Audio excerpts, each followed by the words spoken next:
What's the motherfucking deal, man? Welcome to the den. I'm glad you all could join the community this evening.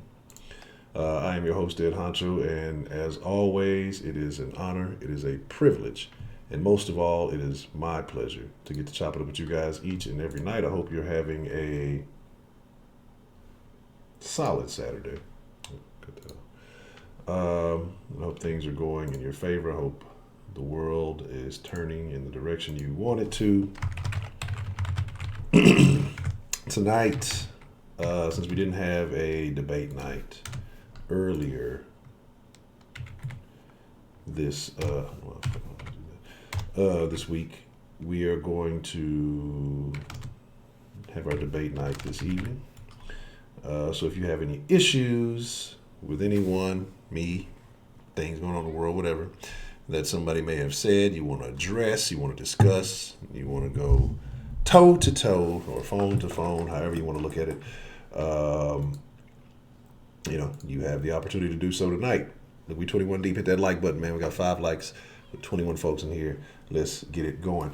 Let's see what I got on the early bird pistachio list. We have joining us. I see Miss K Grace. I see Rashida, Shannon, John, M Grace, D the G, aka D the Gamma, Coltrane, Brandon 335, Hattie J, Lady L, that is Lady Licious, Misty, Only One Live, Miss Bell, and Sweetberry 32. To all of you, what's the motherfucking deal? I see Solis, Female Pimp, what's the motherfucking deal? Did I put John? Did I put John for me a while on there? Did I skip you, John? If I did, my bad. Definitely got you on there. I see Shelly Long. I see Heidi. What's the motherfucking deal?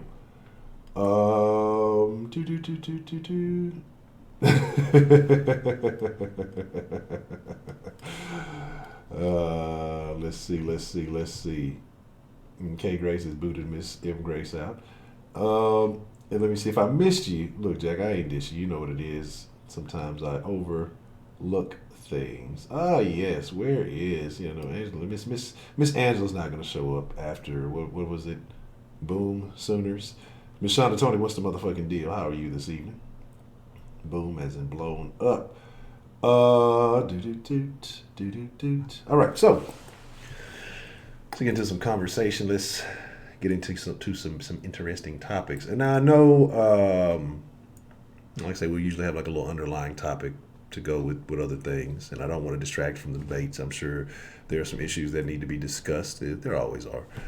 But I'll briefly now, because I know a couple of people asked yesterday about the situation with the young lady in Baltimore, and kind of wanted to discuss that.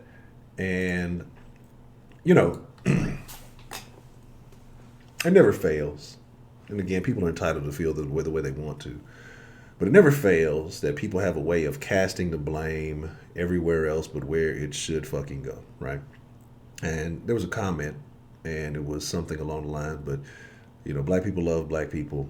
We're not the root of the problem. I don't see how any other issue is related to somebody killing over weed. Who else do you, the root of the hair? I don't know. Is that the root of the problem? Like, there's no validation. There's no justification. There's no, slavery, or there's no, the police did it. And there's no validation. People know right from wrong. And another thing that bugs me when we talk about certain issues, usually pertaining to black people and things of that nature, is, we go to the historical precedents.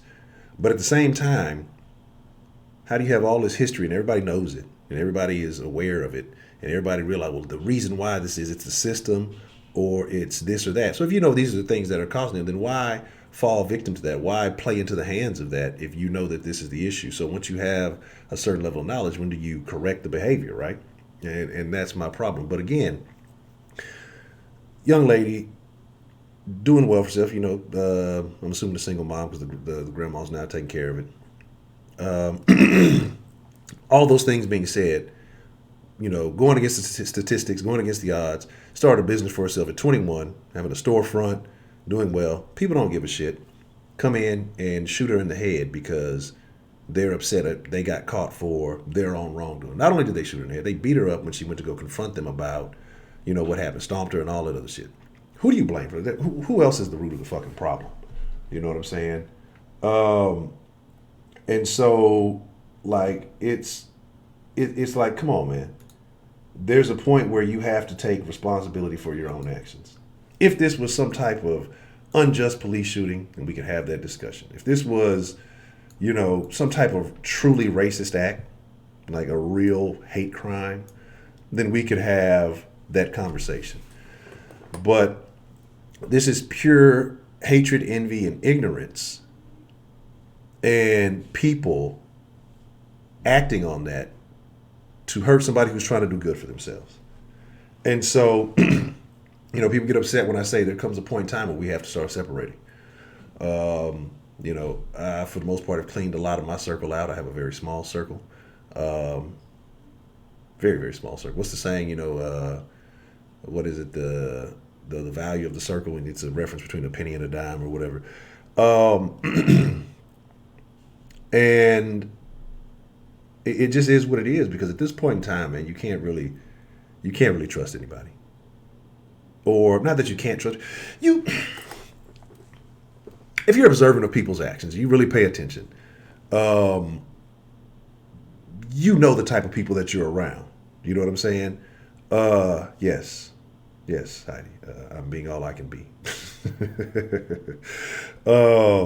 But it's just like you understand. You watch people's behavior. I always say red flags equal body bags, and so when you watch and you see little subtle things that, in a small situation, stand out to you. Think about how things would be in a major situation if you scale that situation up significantly. And it could be about money. It could be about respect. It could be about the way you're treated. It could be anything, right? And Roger, what's the motherfucking deal? And so, it's to the point where you feel unfortunate about it. You feel it. You really, truly do. But at some point, you have to take responsibility, or you have to point the finger where blame is. And again, you can sit here and say, well, it's all the years of this, that, and the third. Yeah, you can say that if you want to. But then what's the solution? Because some niggas going to be who they are. They're going to be what they are. And that's just what they choose to be. They willingly accept this. This woman worked hard. They saw her apparently with somebody that she knew. They saw her build this business coming from whatever she came from, whatever situation she was in. And because of jealousy and envy, killed this woman.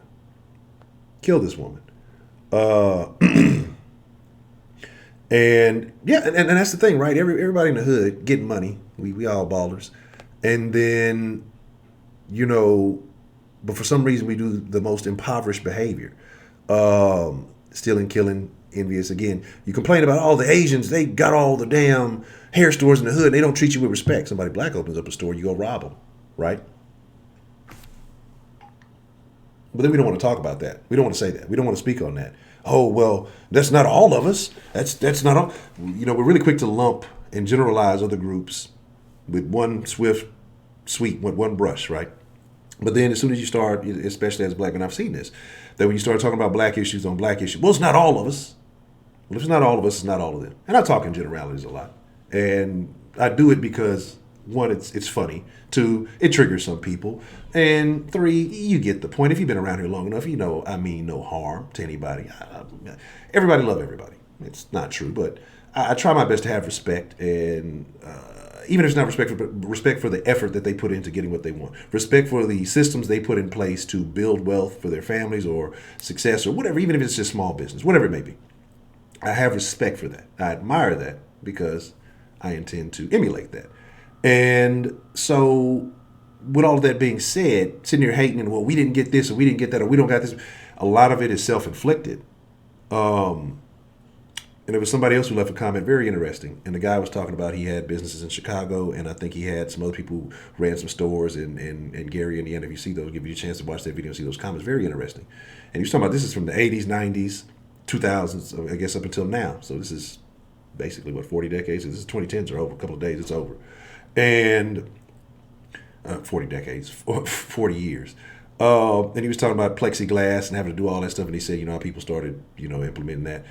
But it's a reason that this stuff is happening. But yet, we praise the hood, we love the hood, we worship the hood, and all the shenanigans, the music, the anthems that come out of these environments. These are the jams. This is the music that we put in front of the kids. This is the music that we celebrate and dance. Oh, this is a hit. This is a whatever. And then somebody comes out with something quality, insightful, and all that shit don't jam.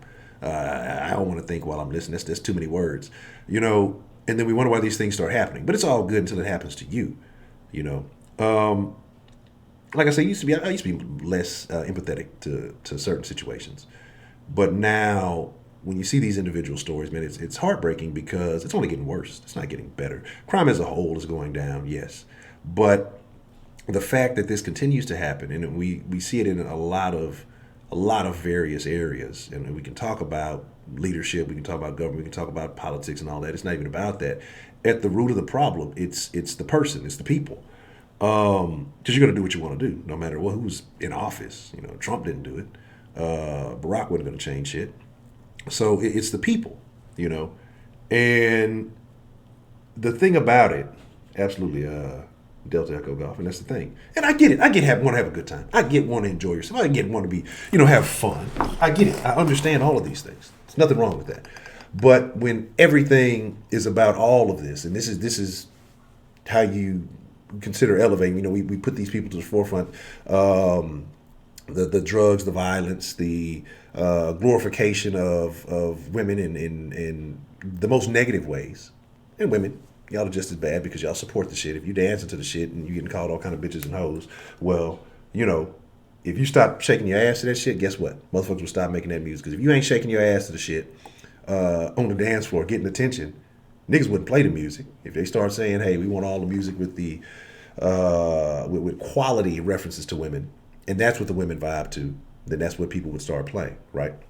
But instead, it's just music. Oh, it's harmless. It's yeah, to some people who have sense about themselves. Everybody's in their car doing their errands. Everybody's an imaginary fucking Pablo Escobar. Everybody's an imaginary Scarface. Everybody's selling big dope. Everybody's slinging big bricks on the way to fucking Kroger and HEB and paying your bills and stuff. Everybody's doing that, right? Well, people don't go pay their bills. They just fucking get online. Everybody's a big dope boy.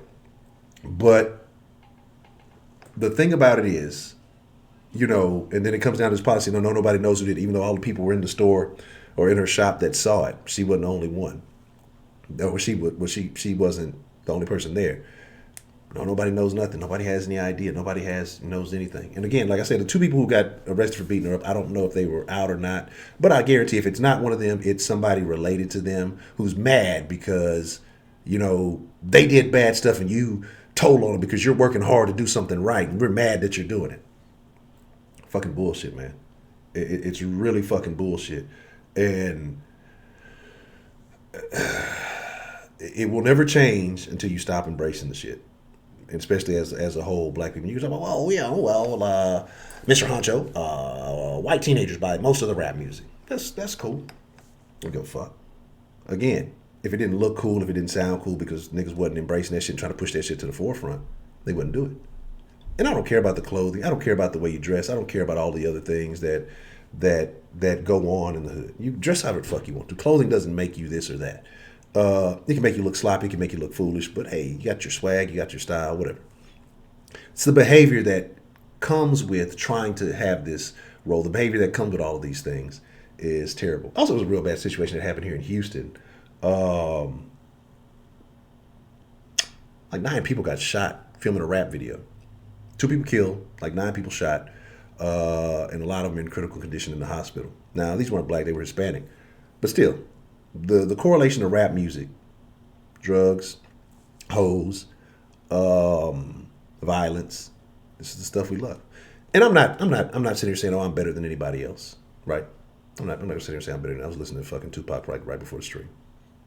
And yes, you can say, well, this shit gets me amped, this shit gets me. That's cool. That's fine if it works for you, And you're not pushing the stuff, right? But there's a lot of people who don't. There's a lot of people who can't correlate the difference. Real gangsters back in the day, they didn't have this fucking rap music. It was real gangsters getting it into Teddy Pendergrass and listening to that old school shit, R&B,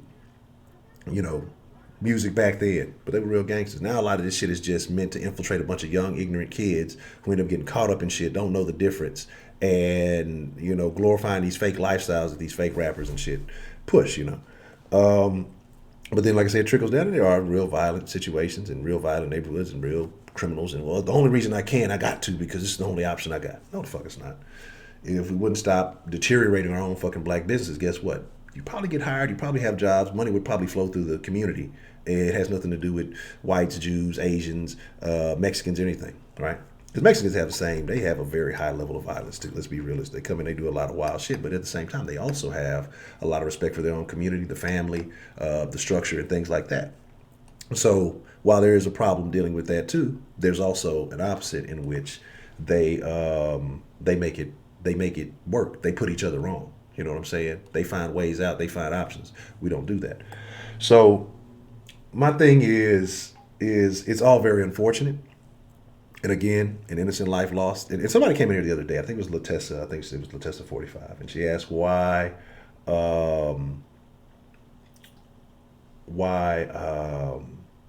don't talk about, I think, the 64,000 missing black women. I don't know if it was all this year or just across the country or whatever. There's a lot of numbers we can talk about when it comes to that. We can talk about the 64,000 missing black women. We can talk about the over 300,000 black men that have died at the hands of black violence since the mid 80s. You know what I'm saying? But we don't want to talk about that. We just want to talk about the couple of times a year that niggas get shot by police. While some of those cases are justified and some of those cases are not justified.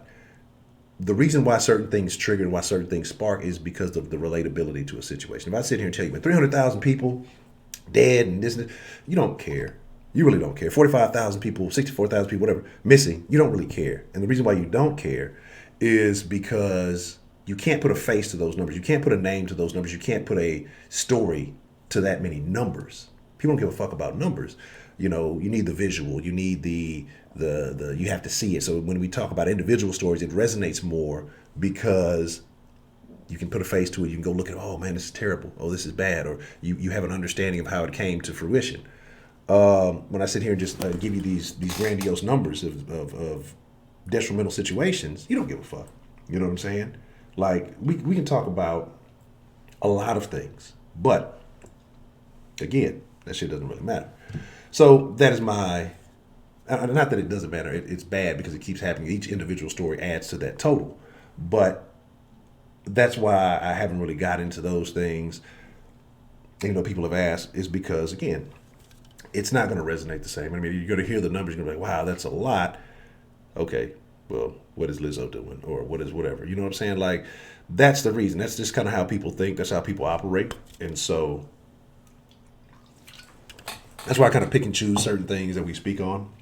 And shout out to some of y'all and some of the topics you have sent me. And we'll definitely be getting into some of those into the new year. I'm going to be doing some things differently in the new year too. And we'll start probably on the 1st or whatever, next week, whatever the fuck it is. With this channel and in the soft sports too. But like I say, man, I fucks with y'all. Thank y'all. I rock with y'all for being a part of this. You first, Misty. I know I'm not. My shit is rough, and I don't have an appointment till the fucking 11th. So I'm probably taking this shit down though sometime this week. So here's my thing, man. Here's my thing, right? It's very unfortunate. It's very sad. To the anonymous letter about some meeting in the 90s change direction of so-called hip hop. Yeah, I've seen that. And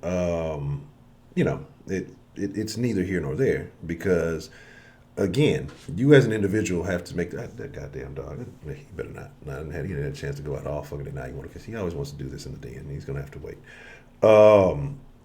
And so, yeah, you can sit there and say that, but here's the deal. If you've read that letter, and I'm not saying you toxic femininity, I'm just talking about anybody in general who's read that letter, and you're still participating in it, and you're still encouraging it and promoting it, then, what does it mean? It means nothing, right? If you have the information and you don't act on the information, what good is it, right?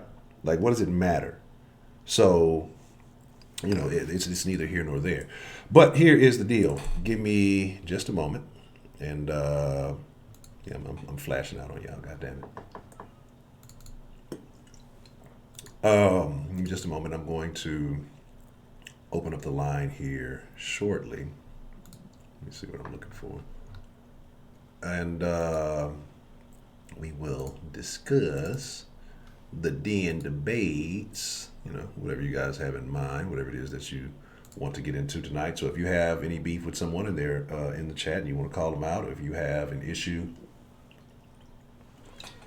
that needs to be discussed, addressed, or something you want to speak on and somebody wants to challenge you on that, the phone lines tonight will be open for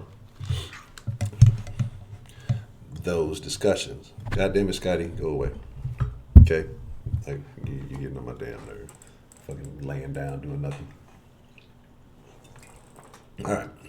Let me pop back up. And let me get the number up here.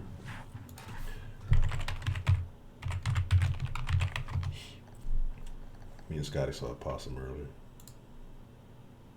But I told Scotty he ain't want that smoke. It'd have been a bad deal. So that possum would beat the shit out of Scotty.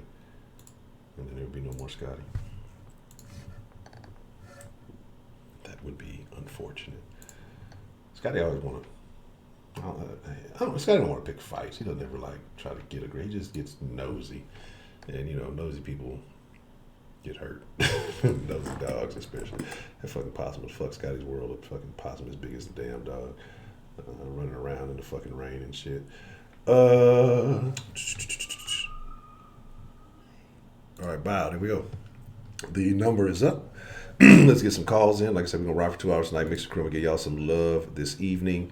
I believe I talked to Mr. Cushington prior to the stream, and we may get into some Age of Empires, like on some old school Cushden shit, like we used to back in the Gap. Let's see, we're 28 deep, 15 likes, man. Let's get the numbers up over Twanky. What's the motherfucking deal, man? Who we got calling into the den this evening? Hey, it's Belle. How you doing? I'm doing all right, Miss Belle. How are you this evening? I'm doing good. I don't have beef with anybody, but I did want to ask a question because your intro tonight, you were talking about quite a few things, and I was kind of wondering what's the difference between being politically correct and being polite, and where do the lines fall where you get to say what you want to say because you feel like you're entitled, and when is it over the line? I think you should, me personally, I feel like you should always say what you want to say so that people have clarity and understanding of, what you represent and what you're about. I think being politically correct is deceptive, honestly. I don't think it's genuine. And I think it gives people a false sense of who other people are. So I think that you should always be honest, and there's a way of being honest and not being disrespectful. And then there's a way of just being completely blunt and just not giving any fucks. But I think PC is terrible, like I said, because I think you're catering to certain falsehoods and making, I think you're misleading people when you're always PC. So do you think that there's a difference between being PC and just being polite? The fact that you can still say what you want to say without offending others? No. I mean, I think there is a difference. I think you can be polite and not be PC, but I think people misinterpret it because people just don't want. By PC, they don't want you to say anything nowadays, anything slightly upsetting. And you can say things polite. You say, hey, well, I feel like this. I don't, mean you any disrespect, but I just feel, et cetera, et cetera, et cetera. And people get mad about it. And you can be the most polite person in the world, or you can say, well, this group of marginalized people, and they just, and it's kind of like almost catering to the nonsense. So I do believe that there's a difference, but people are going to take things the way they want to. You know what I'm saying? True. Well, it's like anything. Opinions are subjective. Mm-hmm. And you're absolutely right. People are going to take them any way that you want. I truly believe freedom of speech is completely important. What I have a hard time not wanting to offend others because the fact is I know that I've had people feel like they were entitled to say stuff and it was just over the line. So the question is where do you call that line though? Is it when it becomes malice or when there's harm intent, or is it just because somebody's acting ignorant that you clap back on it? That's a very interesting question, actually. I think that. Because, like, and let me just, that's part two, because, and I apologize for interrupting, but part two of that is, there's a saying, eye for an eye makes the whole world blind. Yes. So if you keep clapping back with somebody, it's like, really? We're both going to end up on the bottom end of the, mud pile. Yeah. I mean, that's actually a very good question, and I think it's just, again, like you said, it's kind of subjective. I think it's your own personal opinion. How far are you willing to go to engage someone in whatever discussion it may be? I think that you have to consider the value. What are you gonna get out of it? Is it going to lead to any kind of progress? And if you don't care about any of that, and you just want to go back and forth, then that is what it is. Me personally, like I say, I don't do a whole lot of arguing, except for a couple of people in here, and I know it makes no progress, but it happens. But it's to a point where most of the time I'm like, okay, what am I getting out of this in the end of it? Okay, fuck it. Hey, let them feel whatever they want to, because they're going to stay stuck in that thought process anyway. So I don't necessarily give a shit. So I think you just kind of got to put your own value into the exchange, and if you know that there's no real benefit, fuck it. If you just want to be the person with the last word, then it's going to go as far as you're willing to take it.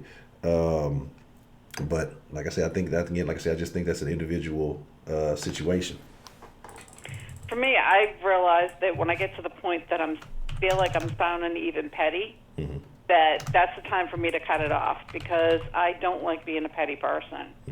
And so that's just my own particular boundary. I'm sure everybody has their own boundaries with what they think is over the line on some things, and that could be something to hear too from everybody. Is where do you draw the line at certain situations? Yeah. Okay. I mean, personally, I tend to be a habitual line stepper, so sometimes as they say, was that sitting on fences, you get wooden splinters up your ass, so you got to be careful splitting that fence. Oh, that sounds painful. So sometimes you either got to take it and be on one side or be on the other, and grass isn't always greener on that other side either. Correct. So. My question was pretty much answered, and let that go for this evening. And do you have any questions for me? No, ma'am. I don't think I do. All right, let's hope for a great night, and let's get it started. All right. Well, Ms. Bell, I appreciate you getting the party started. The bell is rung, class is in session. Let's have a great Denfolk debate night tonight. I thank you for calling. Absolutely. Good night.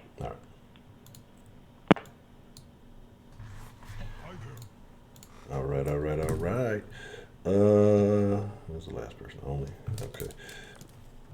Yeah, y'all know how I be with these stashies. Be trying to get the stashies out, man. So like I say, let's get the calls in. Let's get whatever thoughts. Let's have a good night filled with interesting conversational exchanges, and whatever's whatever. Let's rock with it. What's the motherfucking deal? Who do we have calling into the den this evening? Hey, Honcho. Hola. Miss Lady Licious, how are you this evening? I'm doing great. How are you? Seems like you came in a little bit angry, trying to turn me on a little bit. Hey, now. No, I'm not getting angry. I mean, it's just, it just is what it is, man, at this point. Like, I know, baby. You just got to make it rock how it rocks. But what's on your mind this evening, Miss Lady Licious? Oh, man, you already know why I called in. All right, so we're going to start on Miss Ashley because, she got limited time today. You know what I'm saying? So we're going to start on Miss Ashley first because she ain't going to take long. Today I got time. So are you wanting to debate Miss Ashley, or do you have something that you need to address, or how are we? Look, I'm at work, so I'm going to just address what I need to address, and they can call in or whatever, and then we'll see how that goes. But like I said, she said she's on the time limit. I do got other stuff to do, because sadly I am at work today. Okay.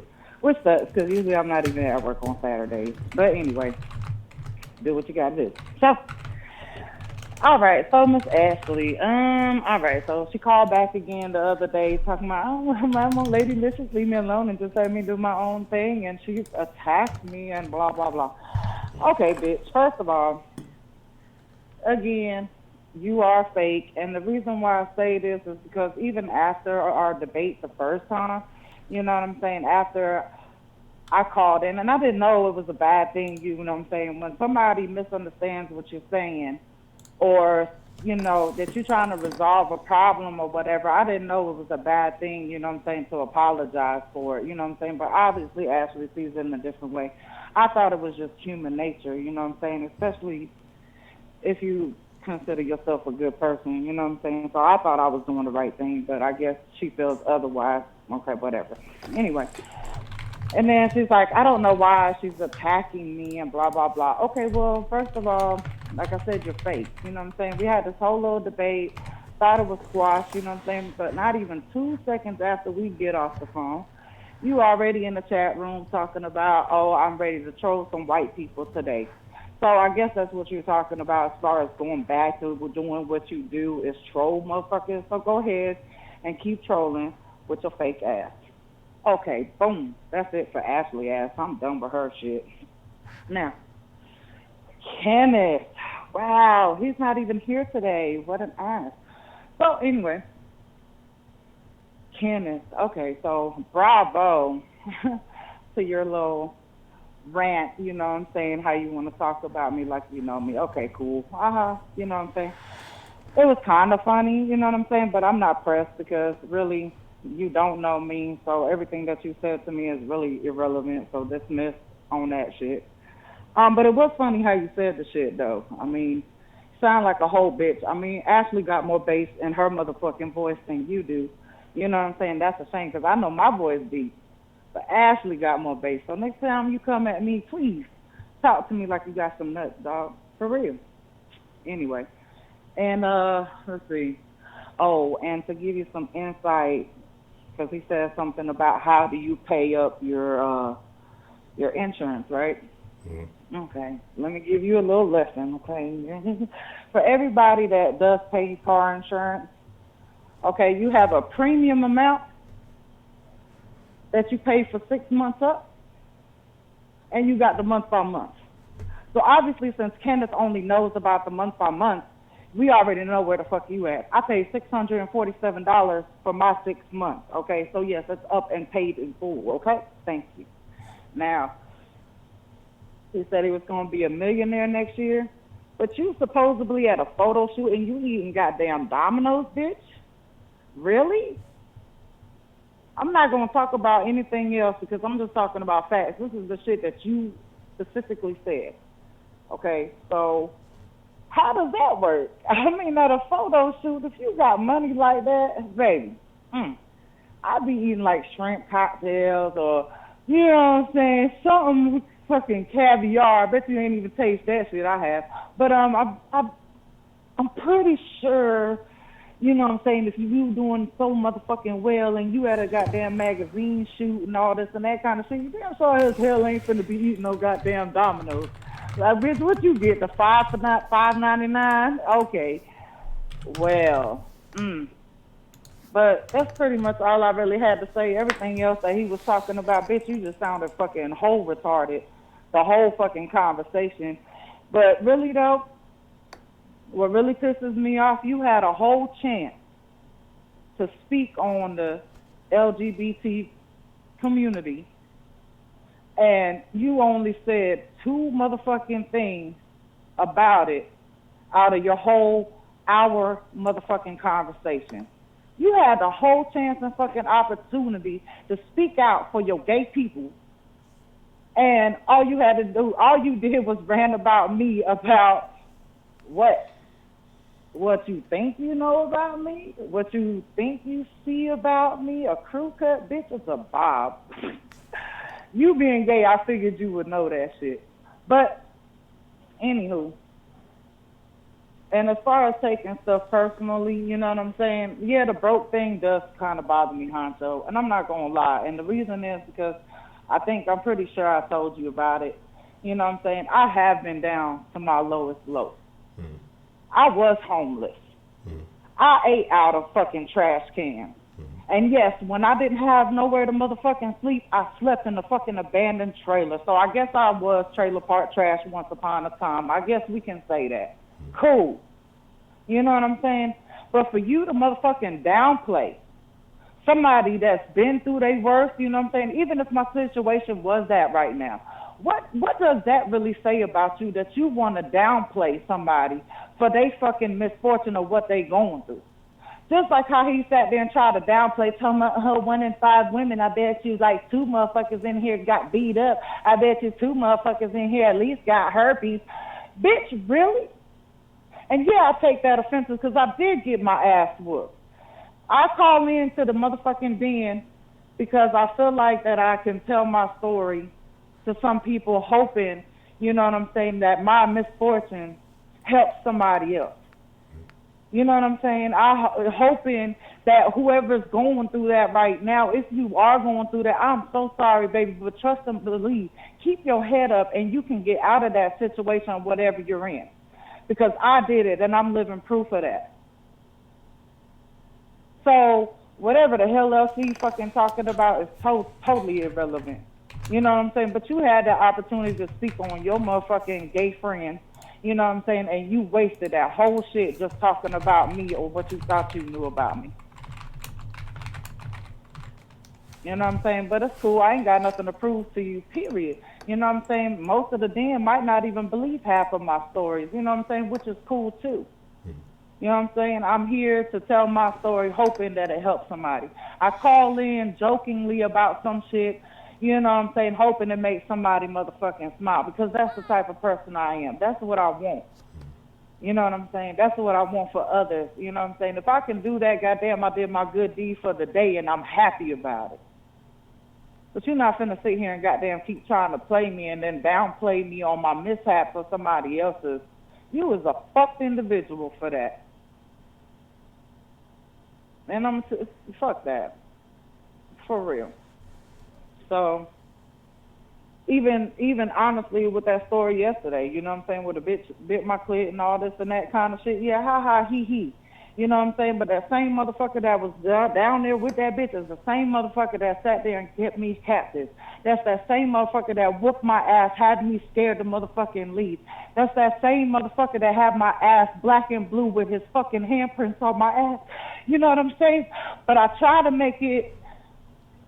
try to make some kind of jokes out of my mishaps, you know what I'm saying, because that's how I go by it, you know what I'm saying? I try to put some kind of light to it, you know what I'm saying, but y'all would have never known that if I didn't tell you, you know what I'm saying, like I said, and half of you might not even believe it, but that's okay. It's not for you to believe, it's for you to either hear me and maybe realize that you are not alone in some of the stuff that does go on, you know, so...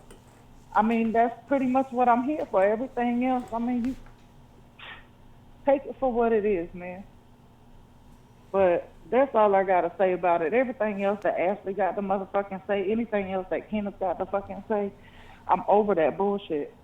But I just wanted to let y'all know that's where I'm from. And this is motherfucking Lady Licious, and that's it. All right. Well, I appreciate you, sharing that, getting, some things off your chest.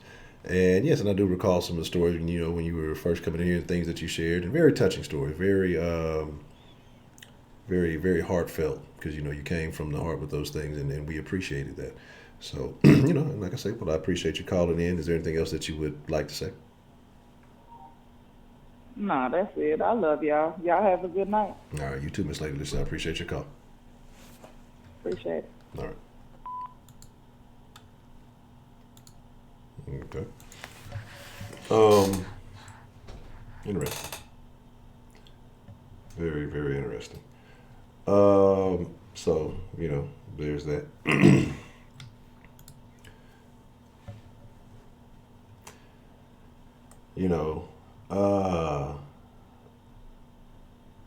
And yeah, Miss Lady, this a while back, she shared a very, I forgot what I don't remember, it was a domestic violence night, or I can't remember what night it was a few months back, but, and she shared a story with us, and it was very touching. What's the motherfucking deal? Who do we have calling into the den this evening? Ashley. Hello, Ashley. What's the motherfucking deal, Ashley? What's on your mind this evening? I just called in about Lady Licious. Mm-hmm. I still think she's ridiculous. Like, how is she going to start crying about the bullshit story or whatever she talks about? When she called in harassing me, that was my whole issue. You're going to say fuck you did her before. Like, nobody gives a fuck about that, bitch. Cry about that to your nigga. We're not about to help with your situation. And I'm glad you came up, apparently, for that situation, but that has nothing to do with why I called you out. So, I mean, I don't give a fuck about any of that. Don't mention me during your calls. That's like, Hold on one second. It says the volume is real low. Let me see if I can turn you up a little bit. One moment. what? No, I said your volume's real low. I'm trying to see if I can turn your volume up here at all. I got that fully all the way. Let me see if there's another option. No, that's not it. That's about as loud as it's gonna get. Okay. So you feel like that has nothing to do with the original conversation? Yeah, it doesn't. And she really looking for sympathy based on nothing that has to do with what we were talking about. Okay. And you said All I that. asked was, don't mention me. Okay. So you said not to mention you, and you felt like she attacked you initially and started it. Yeah, yeah. Okay. All right. So, do you have any, reply or rebuttal to anything that was said, or you just kind of want to address it as to end the old exchange, or what is on your mind? I mean, as far as what she said. Well, I mean, I don't talk about her being homeless or come up being homeless. Like, why does she feel the need to mention that when I said, you don't need to mention me, saying I'm fake and phony, don't mention me at all. That has nothing to do with my problem with her. But I think that was more in reference to what Kenneth had said when he mentioned about the whole broke thing. So I think that was more directed towards Mr. Kenneth than being directed towards you on that part of the conversation.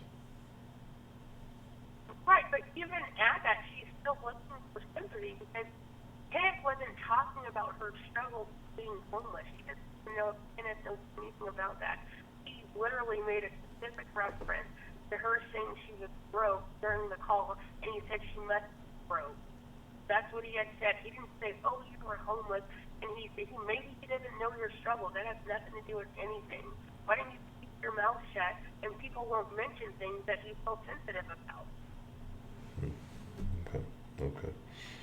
All right. Well, again, like I say, when you have certain things, you may relate to certain things. People take certain words, certain phrases, things, and they correlate them with different experiences in their life. And again, Kenneth doesn't know that. He didn't. I don't think he was. Of course, he wasn't here in the den. When she shared that story. I don't know if that changes anything, but I think It doesn't. It doesn't change anything. She should keep her fucking mouth shut if she can't handle it. If you pop off at someone, you should be ready and willing to accept whatever they have to say about you, regardless of what you're saying. Nobody cares about you being homeless. Okay. If you're crying about it, you can cry about it. That's fine. However, that literally doesn't change anything that anybody has said about you. You're still a broke bum bitch, and don't mention anybody if you're not ready and willing to accept what anybody has to say. Okay. Well, Miss Lady says she will be willing to engage in the three-way. Do you want to engage in the three-way It's a call? raggedy bitch on the phone. All right, one moment, please.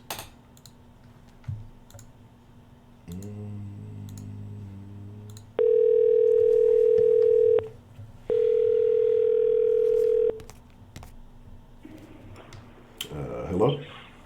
Yep. All right, one second. Are we both on the line? Yep. Ashley, are you there?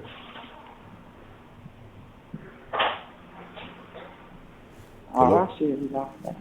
Are you there, Ashley? I can't hear. I don't know. Ashley, we may have lost Ashley. Let me see. Oh, of course. What happened? No, we're trying to hear you. Can barely hear you there, Ashley. All right. Yeah, I get Okay. So, ladies, we're both on the line. Apparently, some things have been said in reference to, one another. Ashley says she feels attacked, and Miss Lady Licious says she thinks that Ashley is fake. So where do we start here?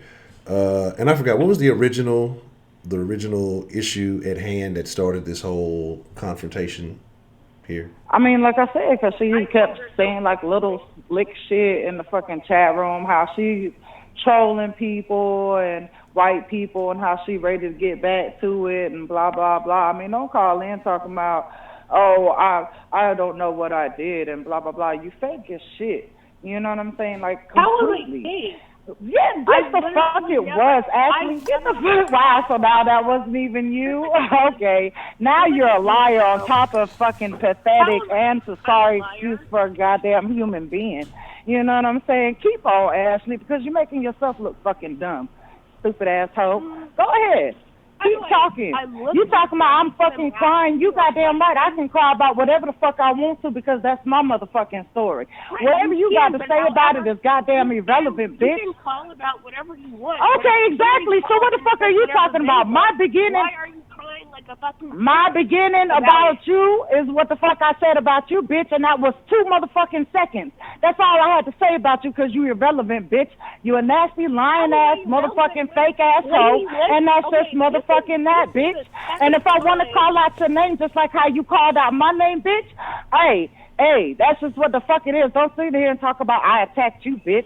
Get the fuck out of here. I attacked you. Yeah, okay, I'm a cyber bully, but you was all up in the chat room. You was all up in the chat room mentioning me, ho. Sidelining and shit. Get the fuck out of here. And raping captives, including Okay, so NCR what? first Okay, so that's my beef. I'm glad you know now. Good. Don't sit here and act innocent. Like a fucking pussy because okay, yeah. And I was homeless and I yeah, great. We can tell. We can tell. Other people are saying you're calling. This is the second time you have called about something I said, and you claim to be so unbothered. Just because you don't give a fuck don't mean everybody else gives a fuck, right? Okay. What? So just because you don't care, that doesn't mean everybody don't care. So you are fucking irrelevant. You are 1 in motherfucking 50. Get the fuck out of here. Nobody cares. Nobody cares about your lame ass either. That's what. You cried, and I said, guess what? Oh, my God. Okay. Okay. Yeah, because you're happy-go-lucky every day your motherfucking life, bitch. Okay, so you had to go. Oh, so that's the problem. You on your high horse because you got the golden spoon fed to your ass all your motherfucking life. You ain't never really been through the motherfucking struggle. Okay, then, bitch, shut the fuck up. Then you don't emphasize for nothing. For 1 second, then you are a sad individual. Point blank, period. Okay, I can listen to your ghetto trash ass talk. Okay, yeah, ghetto trash. You sound like you the only motherfucker from fucking Ohio or some shit like that. Get the fuck out of here. How am I a high horse? You're ghetto trash. Bitch, I don't know. Yeah, I mean, I have ears. I can. Yeah, okay. Who gives a fuck? Talk. Who gives a fuck? Who knows that? Who knows that? I know you on the motherfucking den all the motherfucking time, every goddamn day trolling. That's what the fuck you do. How am I trolling when I call? What? How are you? Wow, really, Ashley? Oh my God! Here you go with that fake innocence. You're definitely a fake ass innocence. How am I? I'll be that bitch. Do something about it. Do something about it, Ashley. How about that? Don't nobody give a fuck what you got to say, you fucking irrelevant ass bitch. You're not even the type of person I would want to be around. Anything that okay, great, bitch. I don't want to be around your fake ass either. What the fuck you mean? Wow. Bitch, you right, because me and you are not on the same motherfucking level. You goddamn right, because I don't hang around fake people, bitch. Well, I don't hang around with trash, so I mean. Okay, good. I'll be that. I'll be that. Right. And I'll drag your ass just like a fucking hood rat, bitch. And anything else? You're just crying like a pussy about really? So I don't give a fuck because I can cry. I can shed a fucking tear for my mishap. But I still thank the motherfucking God. I still thank God, you know what I'm saying, that I'm here today. And so what? Yeah, right? Okay. Fucking raggedy whore. Yeah. Actually, whore, bitch, I got a husband. Where your husband at? As a matter of fact, where your boyfriend at? Get the fuck out of here, bitch. Fucking missionary ass. Get the fuck out of here. Scary. Yeah, I'm so scary. Like, no, like, literally. Oh, my God. Bitch, be scared. That's what you do. Be scared. Some raggedy white bitch you struggling with a nigga and her fucking kids. Like, what can you do for me? Like, you couldn't even make me bothered. You're calling us days later about a comment I said. Bitch, because today is debate day. You fucking right. Today is debate day, you stupid fuck. And that's what everybody's been waiting on for today. You asshole. What the fuck are you talking about? You are irrelevant and goddamn retarded. Yeah, but they didn't wait for you to hear you cry. Nobody gives a fuck about that. Nobody gives a fuck about that. You cried for nothing. Oh, well. Okay, so you don't care. You are irrelevant. You don't care. You are irrelevant. Don't nobody care what the fuck you got to say, Ashley. Nobody cares what you have to say. That's why my fucking debate about you was only 1.5 fucking seconds, bitch, because you are irrelevant. You are fucking lying. You are a lying, fake ass, bitch. I can say you're Ashley, and so fucking what? That I've ever said would know that I. Oh my God! Yes, you have. So, like I said again, you are irrelevant. You are a liar. You're a fake, and you're a troll. Yes. I'm a liar because I don't like people like that. Straight ass fucking liar. So you didn't go in the chat and say anything about trolling white people? You didn't go in the chat and call me a bitch the other day? And all this and that kind of shit. Yeah, okay, and you're fucking fake. So right, and I can say okay, right, exactly. And you're a liar. So go ahead. Fuck you. Okay, fuck me. I don't fuck with you. You're a bitch, and you're a loser. So what? Okay, great. Great. Okay, so is this the response we're looking for? Yep. So you called in for this? Yeah, I sure did. Because that's what I am allowed to do. That is my motherfucking right. You are allowed to do that, but why do that? Okay, then shut the fuck up. And why are you asking stupid-ass questions? You are so fucking dumb, yo. Why did you call 3 days later? Well, bitch, because it's debate night. Everybody said call in today.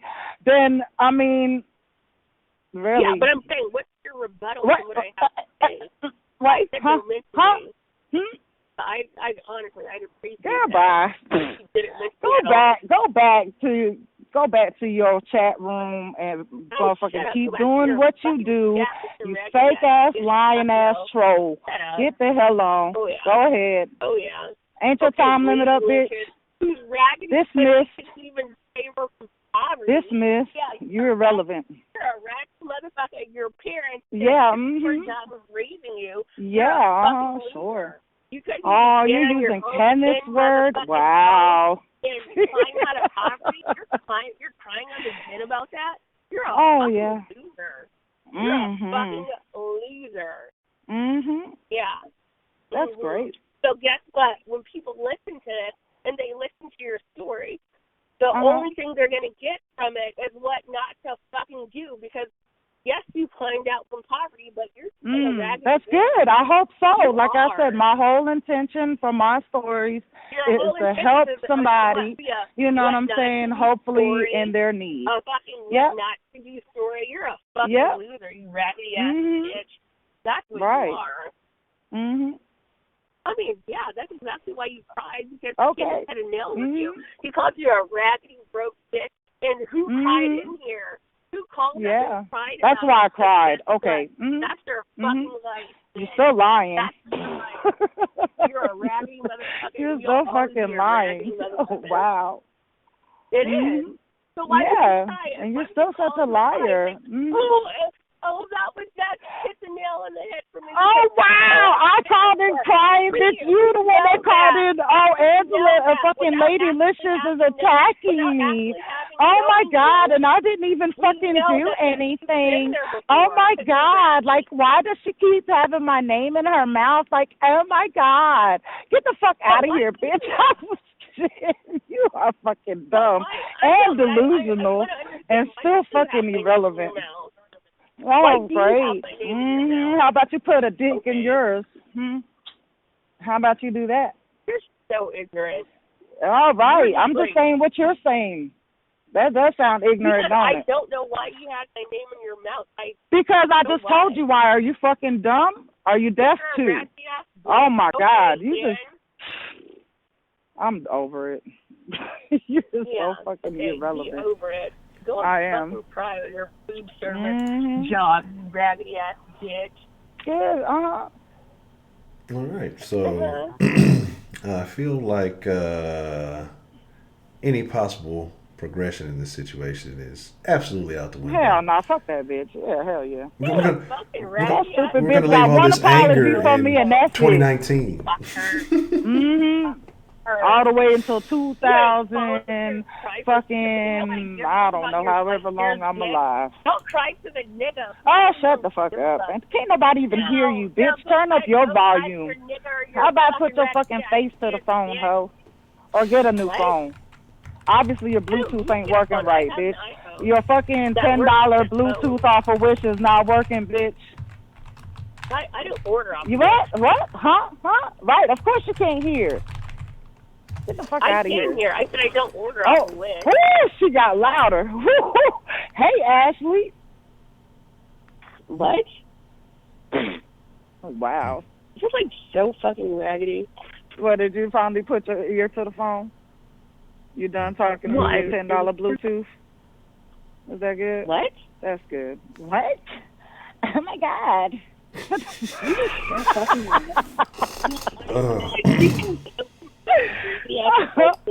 Oh my God, you crack me up. You just tickle me to death. All right. Yeah.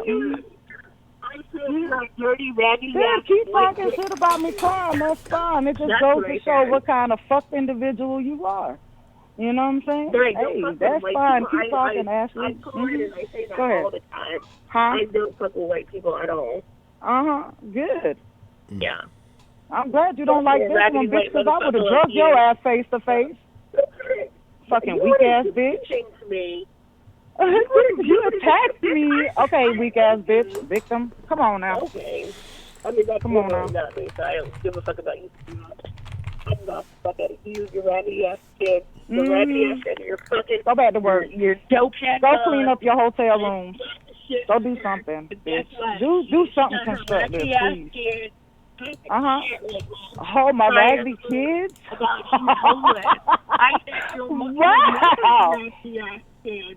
Wow. Yeah, your mother's raggedy ass kid that she wow. raising. You.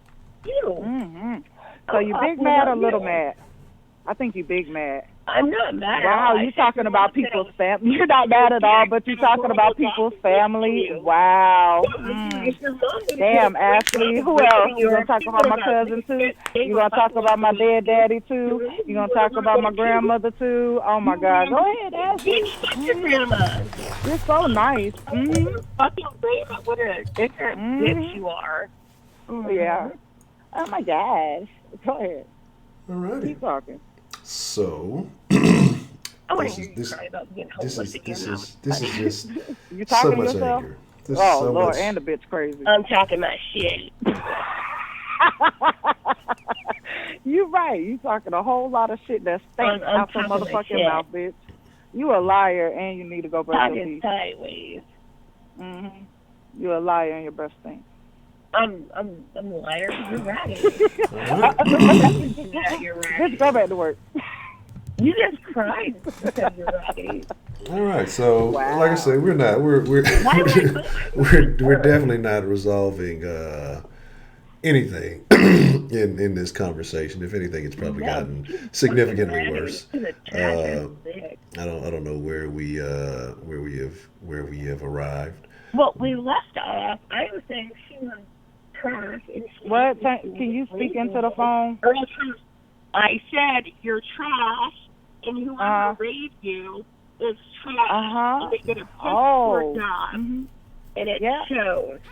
And now you're claiming. Okay, this is what she said, y'all. In case you didn't hear over her $10 Bluetooth, she said, "I'm trash, and the person that raised me is trash, and my kids are trash, and everybody's trash." Yeah, that's what she said. They're all trash. You know, the $10 Bluetooth don't pick up too well. It might have been from the Dollar Tree. I don't know, but I'm just letting y'all know what she said in case y'all couldn't hear. I think you're trash. Okay. Mm-hmm. You're raggedy. Mm-hmm. You're raggedy. What was that? Well, I need ladies, a hearing aid for you, bitch. Here's the deal. Mm-hmm. I think we are, you know, the legendary philosopher Aaliyah once said we need a resolution, but I don't think that we are going to come to that resolution anytime soon. The resolution would be her not mentioning me. Mm-hmm. Okay. That was my whole point of this motherfucking call, is to show everybody how Ashley really motherfucking is, and here you go. Bravo, Ashley. Kudos. Thank you, bitch. Bye. Dismiss. Get out. Bye. I act exactly the same way. You're a raggedy bitch, and I kind of raggedy Ann. Okay. All right. I bet you nobody said anything about this festival. You're raggedy white ass. So here's the deal. We are going to resolve it here. Well, we're not going to resolve anything, but we're going to end it here because this could definitely go back and forth for quite some time. It'll just be a real, I wouldn't call it a circle jerk. That'll probably be a little bit more entertaining. This is just abuse. So, you know, we'll just call it a wrap, and we're going to say we're going to agree to disagree. But one thing has been proven in this call. There wasn't any agreement. She totally stopped listening. You still mad, yo? Honcho, just keep talking.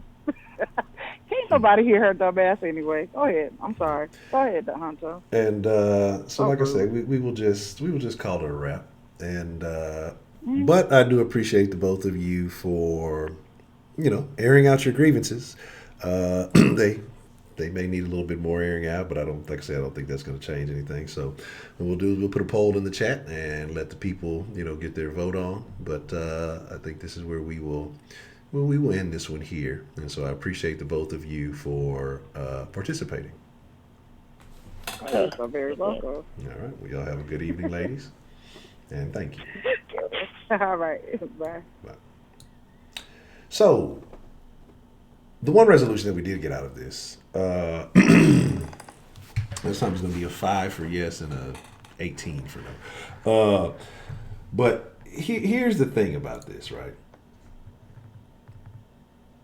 Have any den men had an argument anywhere remotely close to maybe like the top 4 arguments between women? I just have questions. I'm just asking. Because the ladies' comments, and I think we've had a few of them, and even some of them that weren't that intense, but I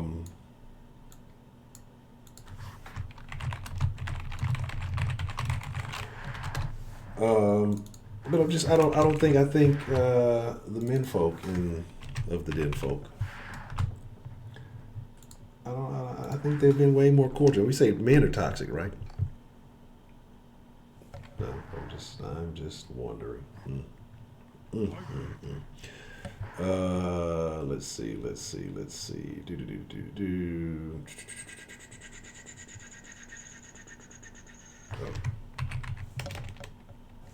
that way. Y'all will know exactly who is who by.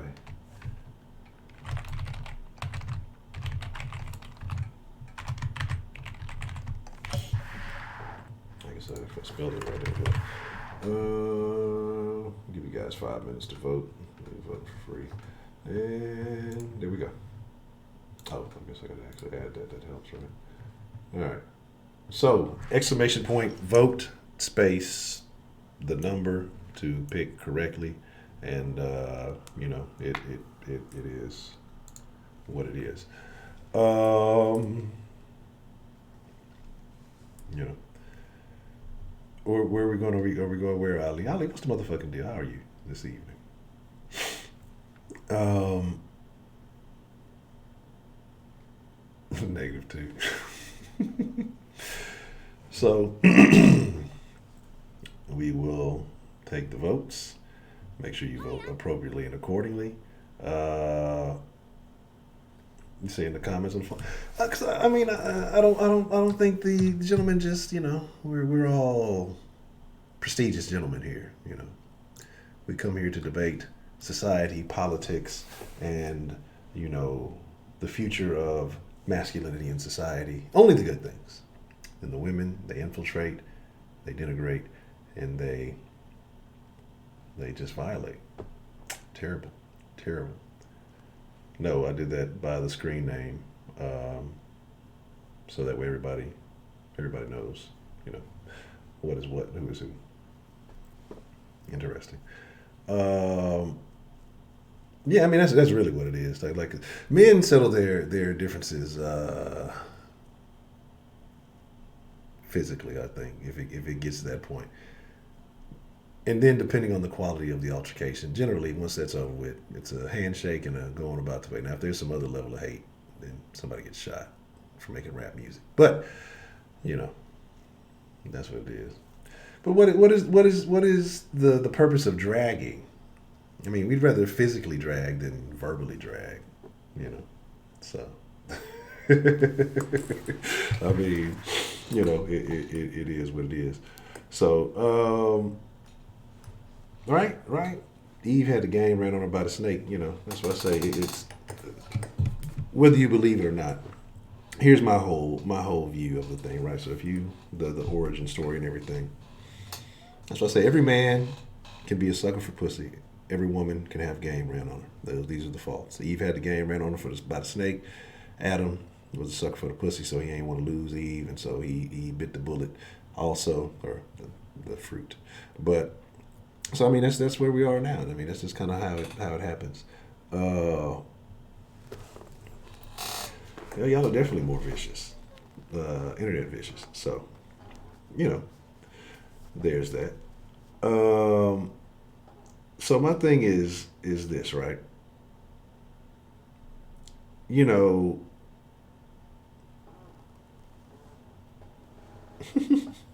My thing is this. It's just right. I agree. Toxic femininity. That's what I say, man. Look, I ain't gonna lie to y'all. The world looks like a terrible place. I'm going to go join a fucking monastery and just meditate the rest of my fucking life away, because some of the things I see, like I think I might be out the game for good. There's just certain shit that I can't fucking deal with, that I just see in society that gets, maybe it's just a Western thing. Like I say, maybe I gotta go international. But just certain things I see inside, I'm just like, man, this is terrible. It's a terrible world we live in. A terrible country. The things that are pushed to the forefront and celebrated, I'm like, oh my God, this is awful shit. This is terrible, terrible shit.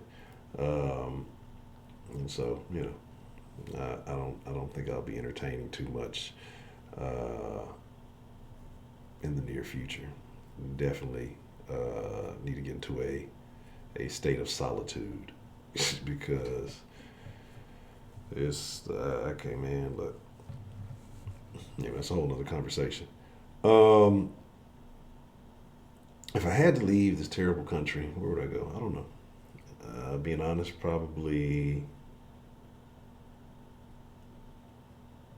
I don't know. That's actually a very good question. Because I don't think that, like I said, the opportunity is what makes America so great. I don't think you get that opportunity elsewhere unless you have a certain set of skills that are, transferable to anywhere that you. And I think most of that is, being internet based. I don't know, man. I don't know, because like I said, there's some good and some bad about everything. Definitely not the Middle East.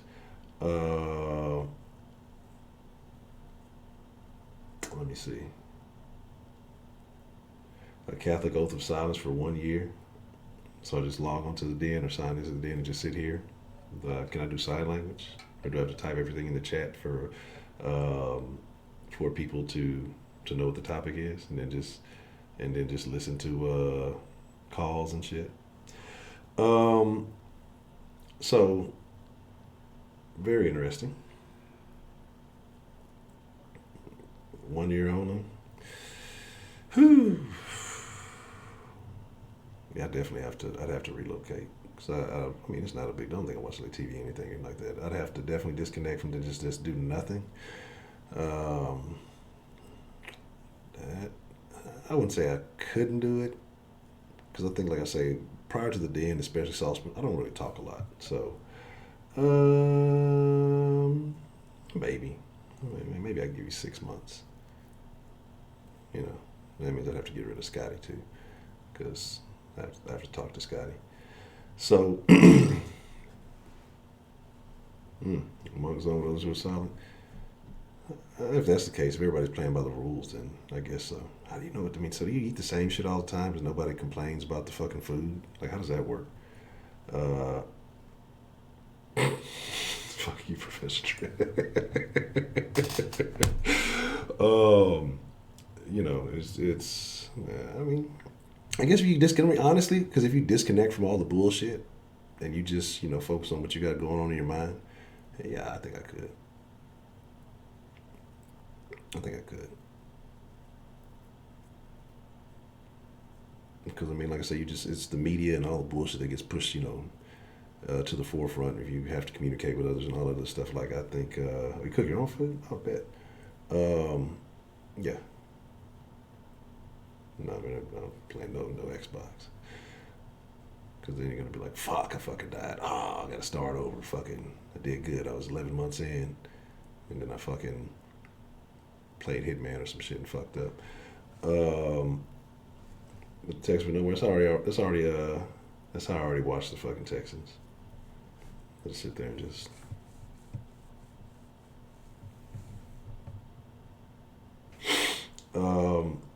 But no, like I said, I don't know. But if I was to go to another country, it'd be super fucking tough because, like I said, I have a few personal protocols. I have a few personal protocols that, I'd like to abide by. And I'd have to really seriously think what would afford me all of the things that I wanted. Um,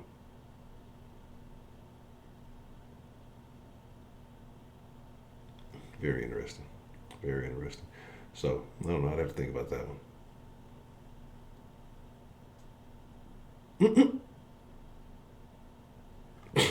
Good job. Um, yeah, I mean, it's actually not that bad when you don't live in crazy places that perpetuate certain nonsense. So, um, we'll have to talk about that. I have to look at some of the. I have to look at some of the demographics in Paraguay, Paraguay. um. So, let me give these ladies their pistachios, and the 5,000 bonus goes to Miss Lady Licious. Okay, so does anybody else? Yeah, but Brazil has all the AIDS, so I don't want that motherfuckers selling fake AIDS tests on the fucking street and shit.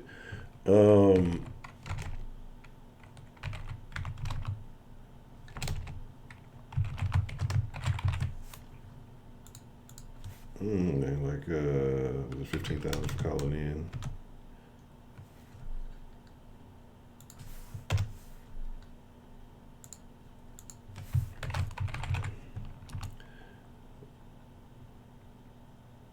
If that's the,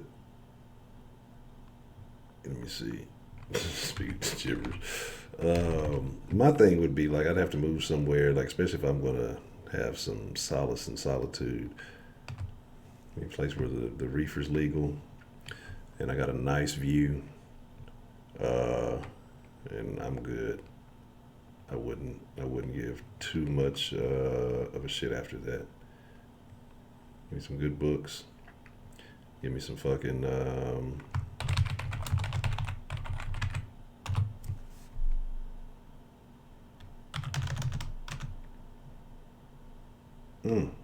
Sanka coffee.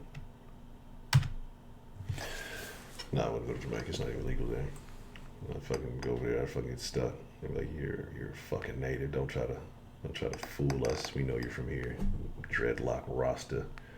Um,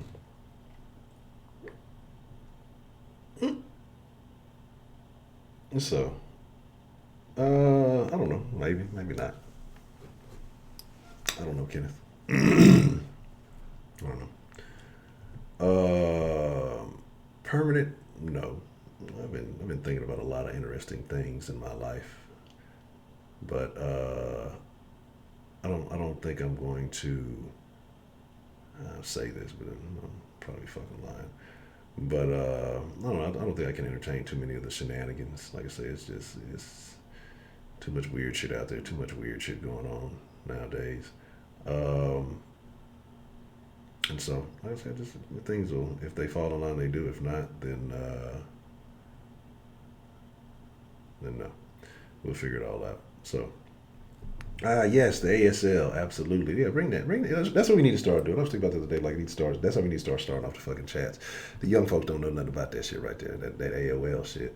ASLRP. Yeah, let's get a good old ASL in. Where we at?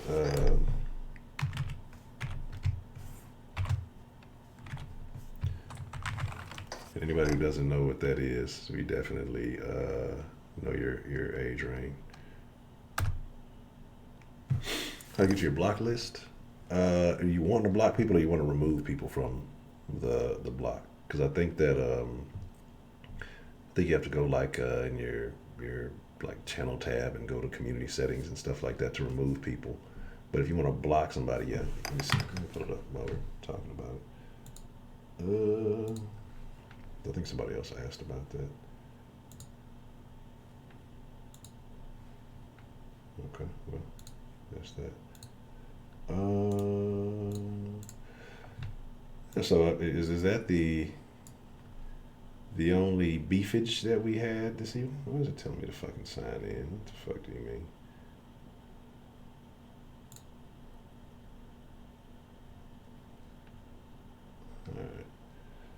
All right. All right. So I guess you would go to, let me see how it would work. Yeah, you'd have to go to, and I'm assuming it's the same for everybody, whether you do or don't have videos on. And you go to, I'm assuming YouTube Studio, and then there is, where's it at?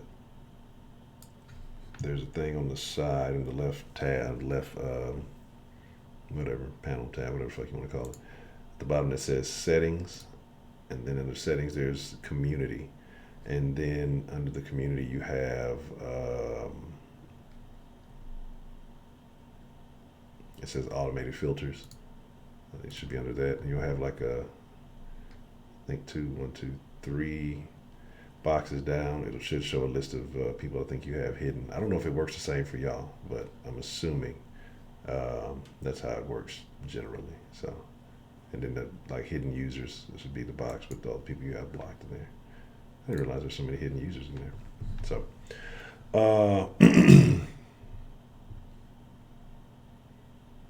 so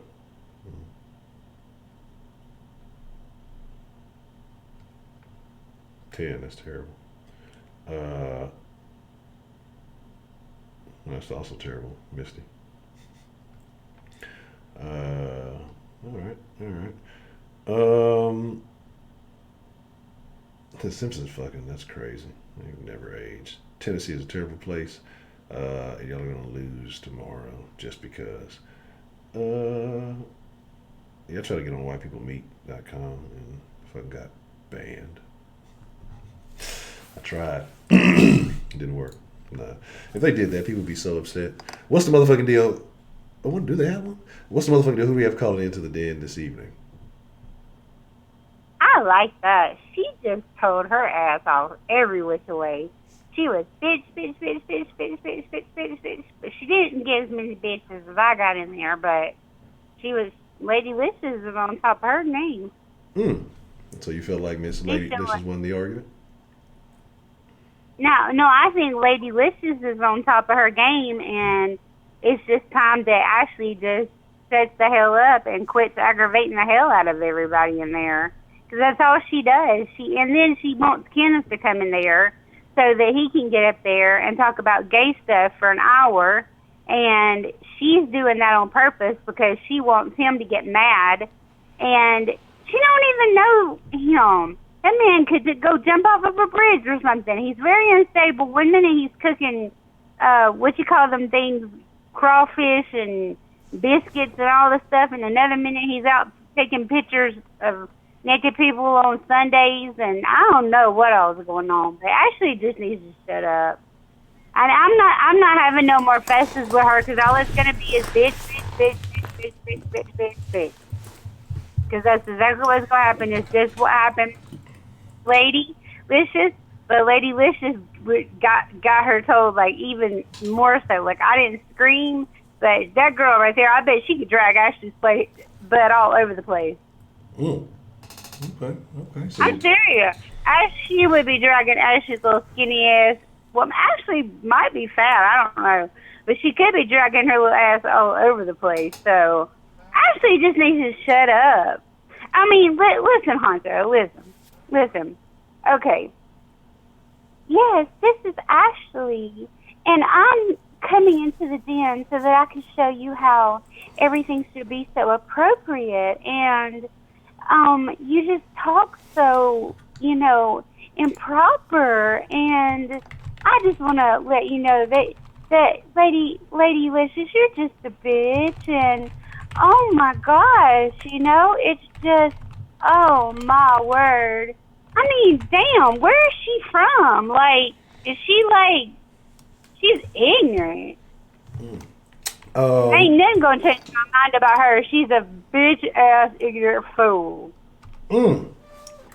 So, yeah, go. A baif. I don't like her. A baif.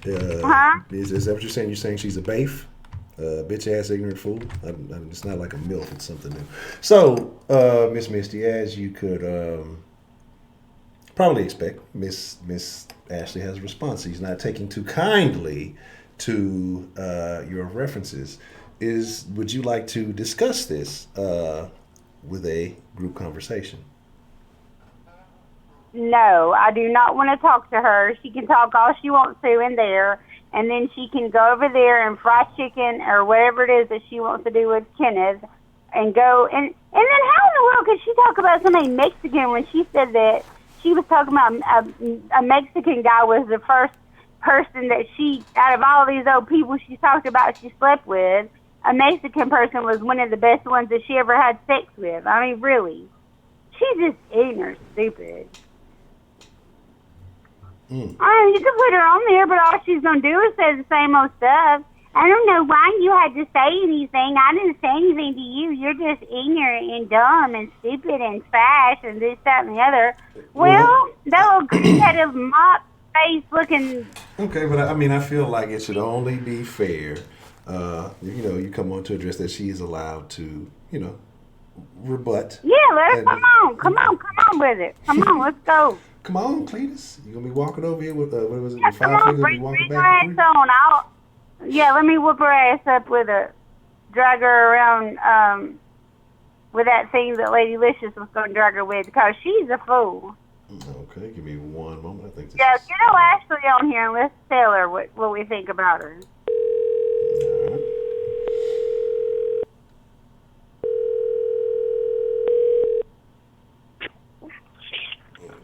Okay. Ladies, are we both here? I'm here. All right. So we gonna definitely have to have the 2-minute rule, Honcho, because if we don't, you know how she is. You can't have talk over her, and then you can't have hear her, and then she's got all this. Oh, and by the way, you could kiss my ass with a small napkin and turn it inside out and wipe it the other way, and I'm just so perfect, and my hair is green, and I wear blue toenails. And what are you talking about? The last time you were on, you were talking about how your hair, you had turned your hair something like green as the grass or something. I don't know. Nobody said green as the grass. You're a mess. Yeah, you said it was green. My hair is green, but I never said green as the grass. What are you talking about? Ashley, but why don't you just stop your shit in there and stop your shit in there, and everybody could understand better about what's going on. Change your name back to the right name it's supposed to be. Then people won't think that you're trying to be, I don't know, what is it when you're trying to be a dude, a guy, Ronald? I mean, and then you wanna pull Kenneth into it. And let me tell you something about you pulling Kenneth into it. That's not funny. There is something. Listen to me, okay, and listen good. You keep on saying it's Kenneth here. You say it's Kenneth here. Listen to what I'm saying, okay? You keep on saying it's Kenneth here. Where is Kenneth? You know that Kenneth has got some kind of hurt problems because of however he came up. You want to get him on there and get him started with that stuff every time you get on there, and then you go, and then he already said that he's lost weight and gained weight and stuff. You're gonna make the man have a damn heart attack, and then he's gonna have to move in with your ass because you're the one that did it. You want to stir shit up with Kenneth every time and make him get on there and talk a damn 45-minute thing. So why are you upset? Because you're stupid. Everybody that you talk to, you call them names and you make fun of people, and you don't know how to wipe your own doorstep first, or sweep it first or whatever. You ain't nobody perfect. My doorstep every day, like a real woman should. I bet you're dirty ass doesn't do that.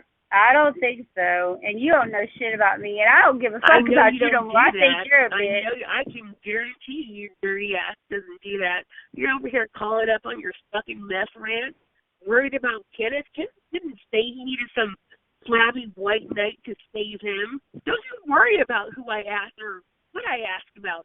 I can ask about Kenneth whatever in the fuck I want. You know what? You're going to keep on one day until you finally meet the wrong person in person, actually, with that little smart-ass mouth of yours, and they're going to shut it for you. Yeah, guess they're going to slap it. Yeah, I wish you God that you would hear me, because I would slap the shit out of you. You wouldn't do shit, you old raggedy white bitch. I told your raggedy white ass before you wouldn't do shit. Messy. Really? I slap the shit out of you. All right. Get the fuck out of that raggedy ass into your fucking. All right, you keep talking. I slap the shit out of you too, Missy. Just the fucking saying. And guess what, bitch? If your mama wasn't dead, I'd slap the shit out of her too. Because she shouldn't have raised nobody that's coming up talking shit like this. Fuck you, Missy. Don't you worry about who I talk about at all. It's none of your concern. Well, if your mom is still alive, you need to go back and let her know what she's done to you, obviously. You have to post about it something, or I don't know what's going on with you. And I can tell. This is another raggedy white bitch calling up, asking about me today, and now you're calling about something that has nothing to do with you, and you're trying to take for Kenneth because I said, where is Kenneth at? Because somebody's attacking him and he's not here. Why would you call and say that? I don't like you, period. It don't matter. It doesn't matter. You aren't. You just wanted to hear your... And you don't bother me one bit. You just wanted to run your flat lip about... Yeah, I just wanted to come on here and tell you that you're a bitch. Because you have no real concern about Kenneth at all. You don't. And don't say... You're a green-headed troll-ass bitch, what you are. I said, where is Kenneth? If you want to green-headed troll-ass bitch. Green-headed troll-ass bitch. Green-headed troll-ass bitch. Green-headed troll-ass bitch. Green-headed troll-ass bitch. Green-headed troll-ass bitch. Green-headed troll-ass bitch. Bitch, bitch, bitch, bitch, bitch. Bitch, bitch, bitch, bitch, bitch. You can tell me when you're ready, Honcho. Bitch, bitch, bitch, bitch, bitch. Because you're nothing but a bitch. Nothing but a bitch. Nothing but a bitch. I'm a bitch, but you're calling me up taping about a grown-ass man that I didn't do anything to. That was your goal. Actually, no, your goal was to come in here and let Kenneth get on the phone and say some stuff so that you could protect your little ass.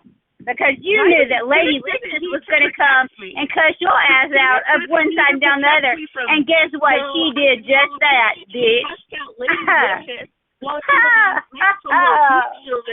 She cussed your ass out one side.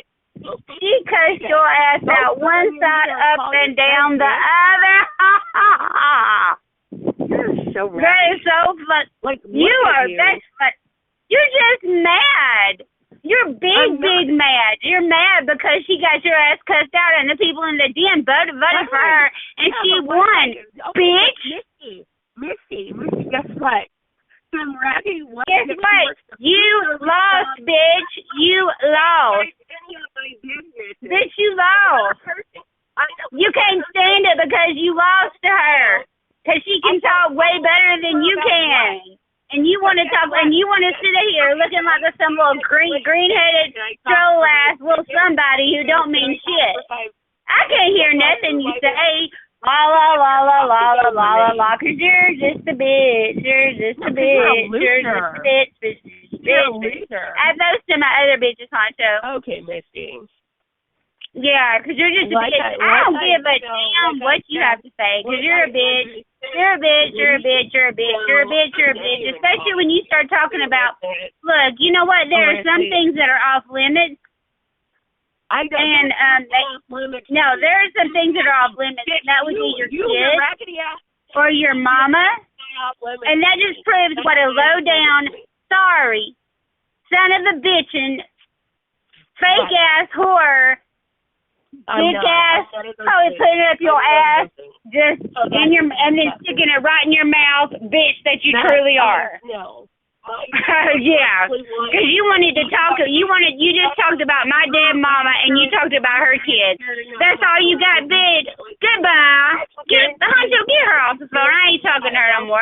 So she's just Honcho. She had to talk about somebody's dead mama and Lady Licious' kids because she ain't got nothing else to talk about. Fuck her.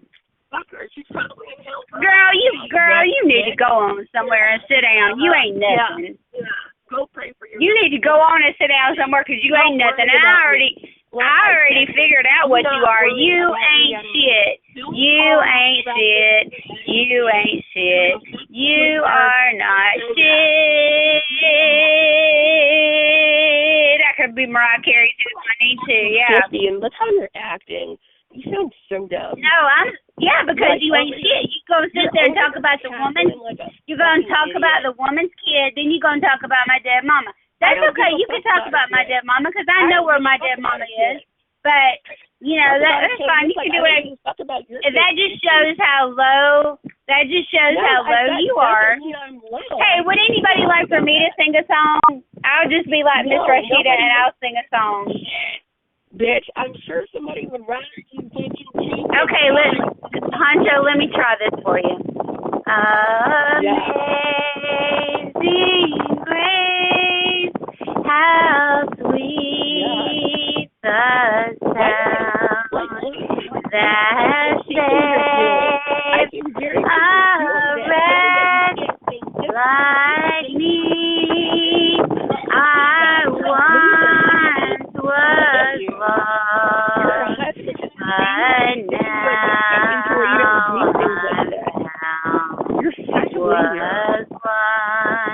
but now I see. Let's throw another little part in there.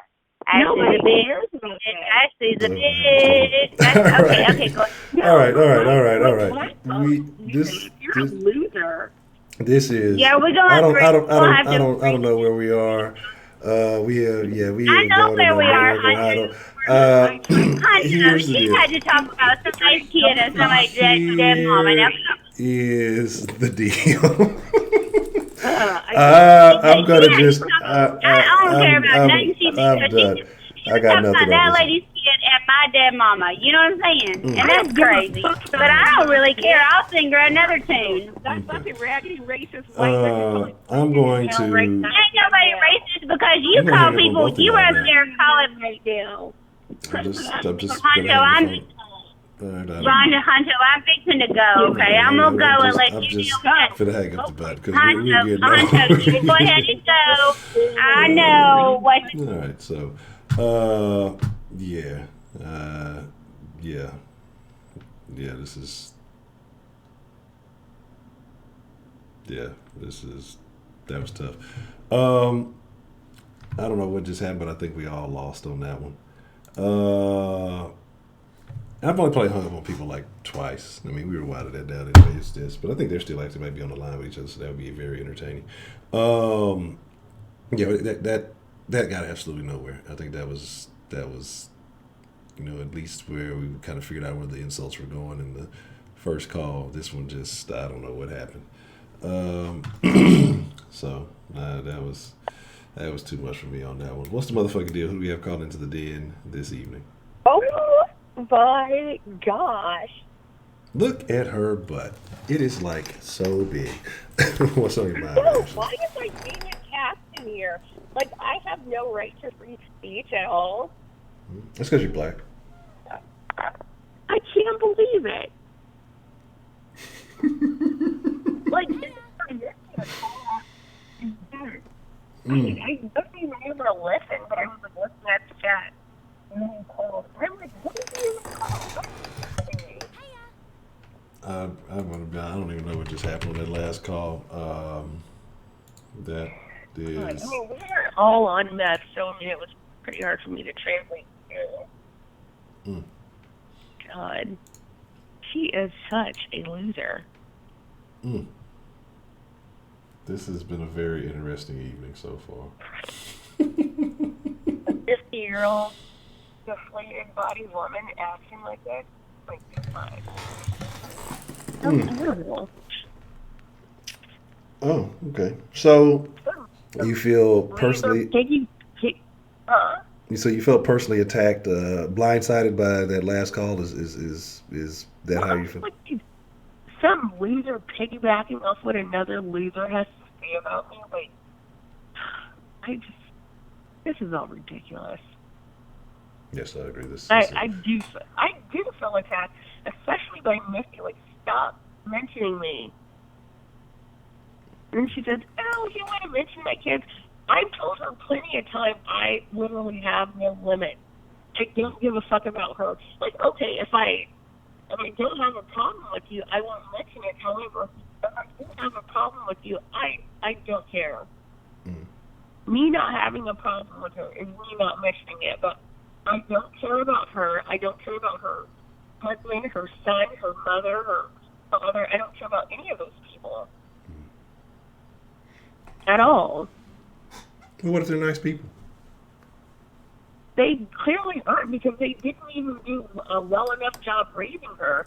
She's crass. She's a middle-aged woman calling up here, talking about stupid things, piggybacking off of another idiot who also made no sense, and talking about don't mention Kenneth. Kenneth doesn't need you to cape for him. And me mentioning Kenneth when you don't give a shit, clearly you don't, because I didn't say anything bad. I said, where's Kenneth? And she wants to act like, oh, I'm Kenneth. Nobody needs you. Okay. This is yeah. This has been a very peculiar. This has been the Attack Ashley night, I guess, huh? You've been in all. Anybody else want to beef with Ashley while she's on the phone, so we can just save time? I mean, if anybody else has some beef, let's just streamline this thing.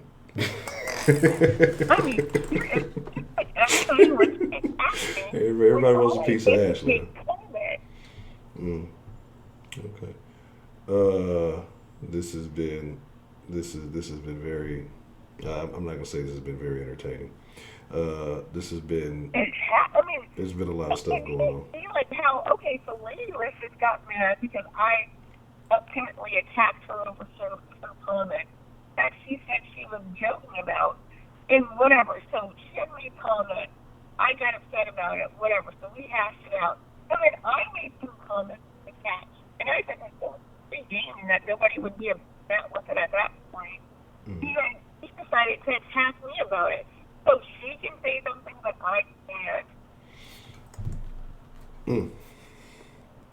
You know, like I just don't get how these white people they constantly do this.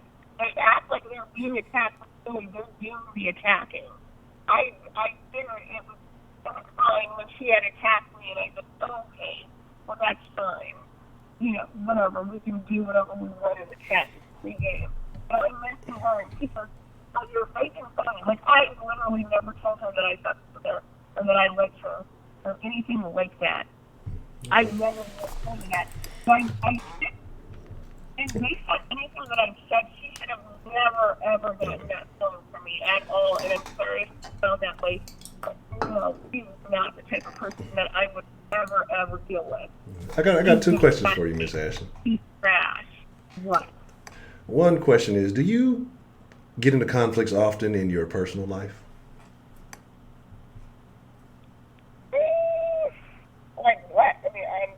I mean, anything even remotely similar to the conversation that you've had in the den this evening? Yeah. Because I talk like this all the time. Okay. And the second question is, Mr. Trill has something he would, I guess, like to discuss, would like to be tagged in. Do you accept? I don't care. All right, give me one moment. Professor Trill, I will be calling you. He just takes these white hoes if he wants to. God damn it. I should have Trill's number memorized by now. Mama 335 donated $2. Another wonderful singer in the den. Once again, Mama's wiping tears. Mama 335 appreciates the love.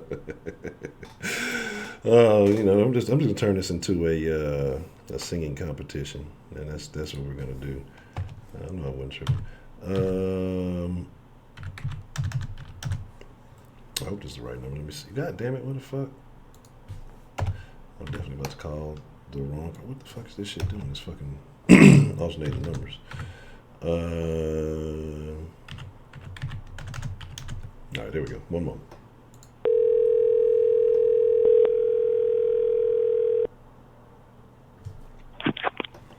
Hello? All right. Are we both on the line? Yes, I'm on the line. Okay, Ashley, look, first of all, I ain't got no beef with you. I just want you to get your ass off the phone so I can handle some real shit. So if you would just kindly relieve yourself of the dial tone, please, ma'am. We can get this real shit started. Okay, I'll get off the phone. Okay, nice talking to you. Bye, Ashley. Bye, Daddy. That do sound like some shit when niggas used to be young, had the same line, and your mama picked the phone up or some shit you trying to... Fact.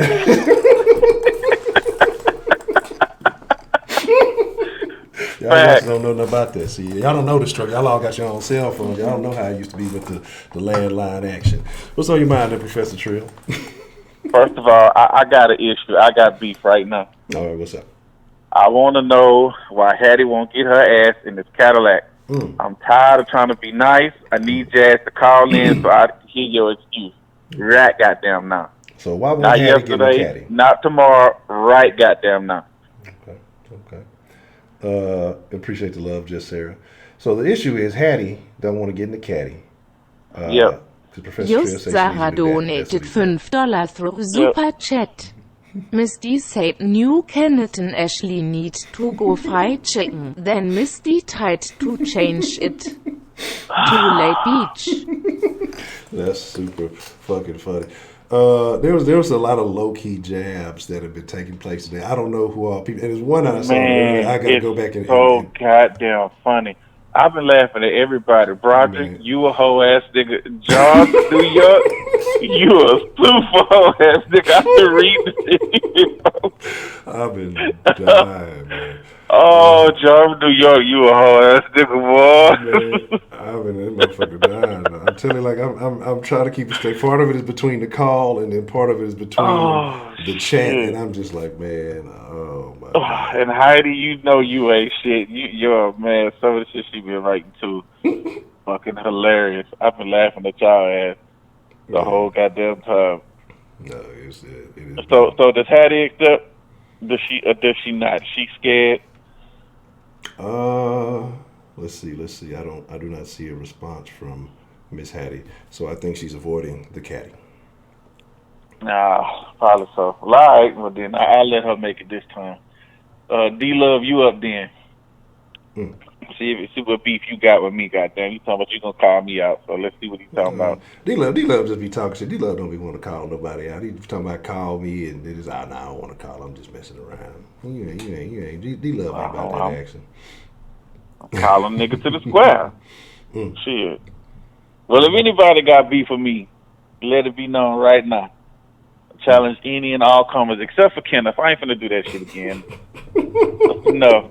I done handled you, then prepaid, then handled you. It's enough, bro.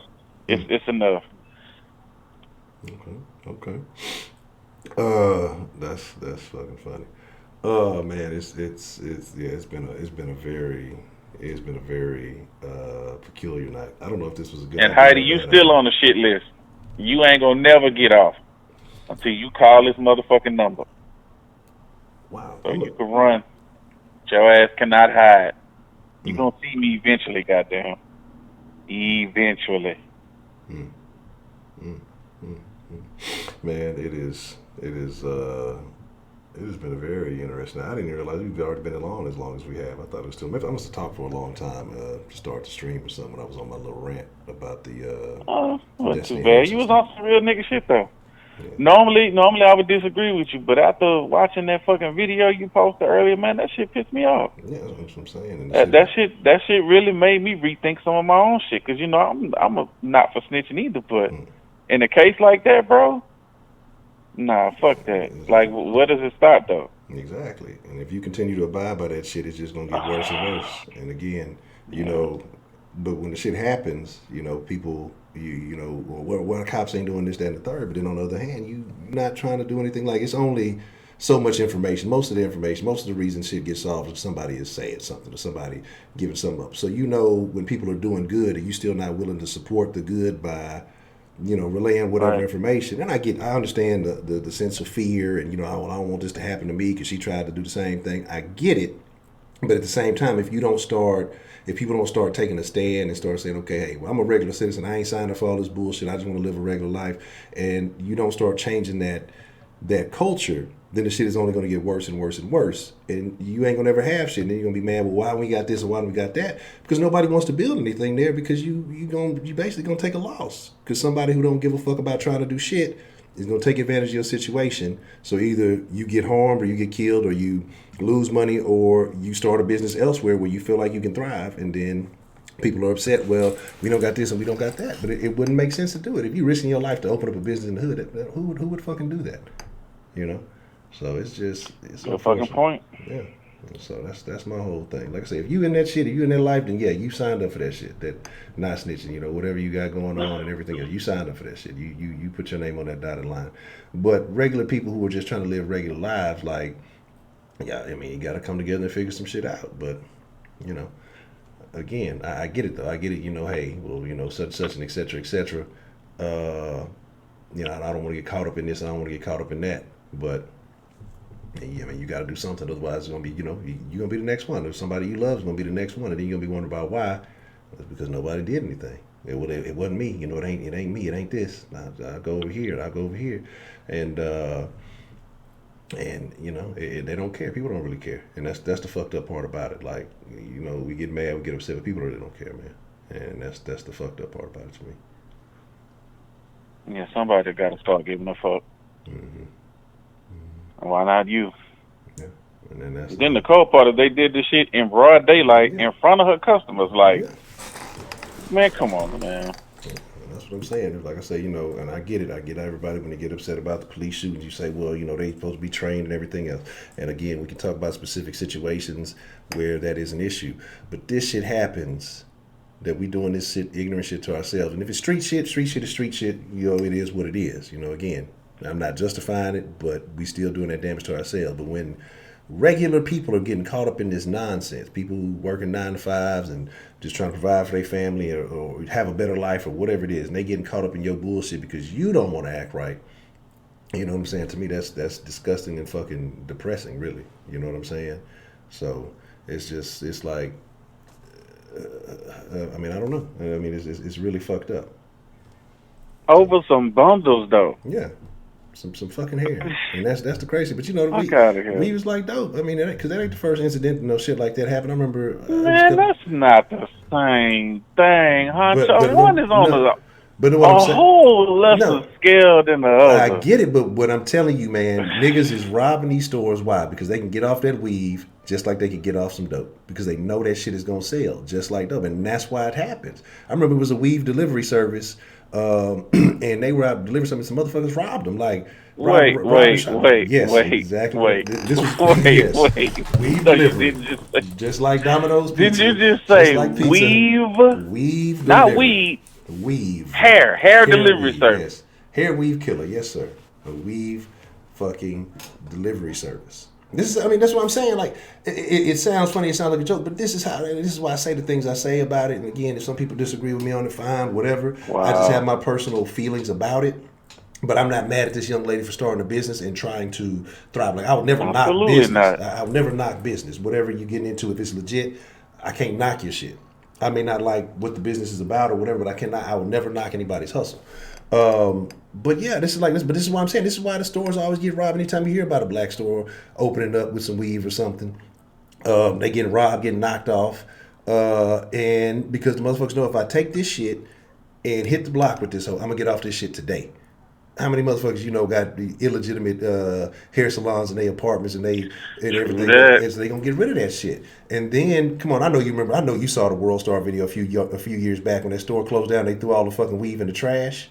And you saw how niggas was acting. Nah, you told me about it. Man, if you ain't never seen that shit, dog, you gotta watch. The shit I think that video single-handedly changed like my whole perspective. Like I was already kind of like, but when I saw how black women were jumping in a fucking dumpster, and I mean it was, you would have thought of some new iPhones or some shit that just came out of the way the fucking line. Like motherfuckers were losing their shit, jumping in a fucking dumpster full of trash to go get fucking hair weave. And I'm just like, dog, this can't be real. This fucking cannot be real. That sounds like a very queenly thing to do, don't it? Yeah, that's what I'm saying. Like, and that's what I say. You know, yeah, motherfuckers say whatever they want to say about how I feel about certain things, man. Look, I think people get things twisted because when people hear the term pro-black and all this, they thinking, well, I'm just gonna say everything black is good and great. No, pro-black is coming up with solutions that benefit to grow and make progress. You know what I'm saying? Like not to continue perpetuating you and your own shit and giving you excuses to keep doing the dumb shit you've been fucking doing. And when you have the control in your hand, yeah, there are situations where that there may be influences, but part of that is the way you react to those influences. The majority of the shit is controlled by you, the perception that you have of shit, and how you react to it instead of making certain excuses. And so when you're not giving people all the sugar-coated shit that they want, they get mad at you. Oh, that ain't true. This ain't this and this. Man, the fucking shit is true because you see examples of the shit every fucking day. So if you just don't want to believe it, that's fucking fine. But it's not going to make it any better. You know what I'm saying? You keep eating all the fucking sugary shit, you're going to get diabetes eventually. And eventually you're going to clock out and cut your foot off, whatever else is going. Like, you got to start realizing eating the shit that doesn't always taste the best. But it's in reality the best for you. But people don't want to do that. They want the sugar-coated nonsense. Like, and that's fine. I mean, people are entitled to feel how the fuck they want to feel about whatever they fucking want to feel. But I'm not. I just can't. Like, the shit, it bothers the fuck out of me. And I get more and more frustrated when I see these kind of things, man. That's fine. So I guess nobody wants to smoke. Mm-hmm. All right, but I'll get off the line and let whoever's next come up. Shit, we might wind it down after this is almost about to be 12. So this may be the most positive note that we can end it on tonight after all of the shenanigans and tomfoolery that has taken place this evening. So we'll probably wrap it up on this one. But I appreciate you calling in, Professor Trill. All right, then, Honcho. All right. All right.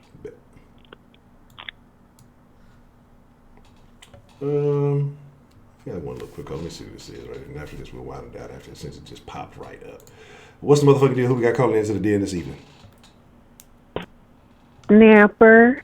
Oh, No, this ain't no damn snapper. Well, what is on your mind, Snapper? We the ones with the beef, goddamn. We ain't finna get in that shit tonight. No. But I do want to ask you something. Now, don't get me wrong. That the girl shouldn't have. Nobody should have killed the girl. But not blaming the victim. But you don't think she was kind of, like, was she buying a lot of stuff? Was she buying Gucci? Was she, she had a Mercedes, right? What does that have to do with them stealing her shit from her store, though? If she started a business and her business is successful, she can buy whatever the hell she wants to. Again, like I say, why she don't have protection? She could have. She was too cheap to buy a security man, a man with a gun on the side, and Look, why she ain't keep a door locked? Why she ain't send her stuff in the mail? Okay, but here's the thing, though, and I'm assuming that it may have been a partially a salon too. I don't know. Again, because it said beauty bar or something like that, and so I'm assuming that hair services were also there. So if you have a situation, you can't lock customers inside a building during. My hairdresser did. My hairdresser used to lock the door. No, well, she doing some illegal shit. That bitch set on fire. Y'all all fucked up. But my thing though is like, yeah, I get it, victim blaming, but why can we stop making excuses for niggas and say, man, hey, why don't you go out and do the right shit? Like instead of getting mad because she went and confronted the people and she was about her business and she was doing whatever the fuck she had to do. Y'all mad because you got caught up or whatever. Like I get it. And again, yes, we know what kind of world we live in. You got to have some protection. You got to have all this other stuff. But again, maybe people may not think about that. I'm from the neighborhood. Ain't nobody going to do me like that. Or, I'm doing good here. People, again, maybe that's something she should have thought of. She's living in Baltimore. It is what it is. But that doesn't justify what happened to her in any form or fashion. No, true. Now that's true. But what is that true? She was 21. 21. Okay, where are parents at? Or daddy or mama? Somebody should have told her something. Maybe she didn't listen. But what if nobody told her? Apparently, I don't think the daddy's in the picture because they were just saying the grandma gonna raise the kid. They didn't mention nothing about the father. But here's the thing: if she on her grind and you just trying to get it in and whatever else, like I said, I don't know her mom status or whatever. But if she's young and she got her hustle on and she doing what she does and she says she want to be a legend, like 21 is grown. You ain't really trying to hear too much of nobody. And then especially with certain types of people, by the time those folks get 15, 16, that's it. They feel like they grown. They don't want to hear shit else. I think most people, in my opinion, like most people cut their shit off about 15 and they think they know everything and that's it. And you can tell as they grow up, they still think like 15, 16-year-olds. But my thing is that there should be no justification for the shit. Like, this is the reason why, because the same people call it, well, why when people do good, they move out the hood, they should be here mentoring, or they should be here helping out, or they should be here doing all this, and they should be, this is why they can't, because motherfuckers like this is the type of shit that happens. It happens more frequently just because it don't make national headlines or whatever else it may be. Niggas go back to the hood, niggas get robbed, niggas get jacked. It don't matter if you're a basketball player or a businessman or whatever else. That's why motherfuckers get out of there and they go somewhere where they can feel they benefit from the rewards of their labor and they can enjoy the shit that they feel like they've earned. Because you can't go have nice shit and go back to the hood where motherfuckers don't want shit for themselves. They don't want shit for you. They just gonna come take your shit. They ain't gonna value the shit. They gonna wear it out and do whatever else after they do the shit because there's no appreciation for it. So like I say, man, it's like.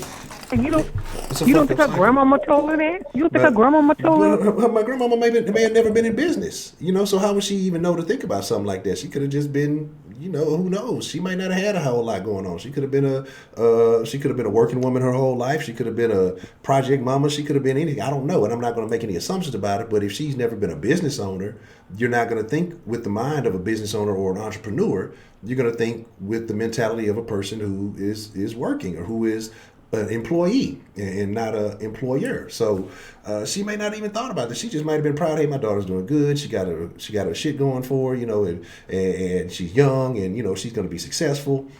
She may not be knowing the intricacies of her daughter's business, so she may not be in a position to tell her all that. You know what I'm saying? So that's kind of. I'm quite sure she bought stuff. She bought a car. She probably had expensive clothes. Weed on her back. But here's my thing though. Even I don't care if she pulling that motherfucker in a fucking new Tesla truck or whatever the fucking livest new shit is. Like, it doesn't give niggas an excuse, because here's the thing. Whether she had security or not or whatever, they done tested the security. Like, this is niggas we talking about. Like, ain't no rationale. Like, if they think it's something in there they want, they gonna test the security, they gonna test whoever they gonna, whatever. Security man, they might try to hire a security man, but was like, fuck it, who knows? Like, it could be anything, because niggas don't give a fuck. And so when niggas continue to embrace the nigga mentality and go, well, you know, this and well that and whatever, man, fuck all that. Like, it comes to a point where black people you gotta start making a real legitimate decision, man. And that is, either you want this shit to continue to happen, because the stats clearly show we do more damage. We can sit here and say, oh man, the hood ain't this and ain't that, because it ain't happening to you. But every nigga know a story. If you done came from the hood, if you done came from a lower class environment or whatever, everybody knows somebody that's got killed by another nigga. Not everybody knows somebody. You know to get so you know to get out the hood. Okay, you know to get out the hood? But what I'm saying is, and I get it, but she's thinking, well, this is where my clientele is going to be. This is where it'll be easier for me to operate here. That may be all she know. But a lot of niggas don't get out there. It's a lot of niggas make a lot of money selling dope.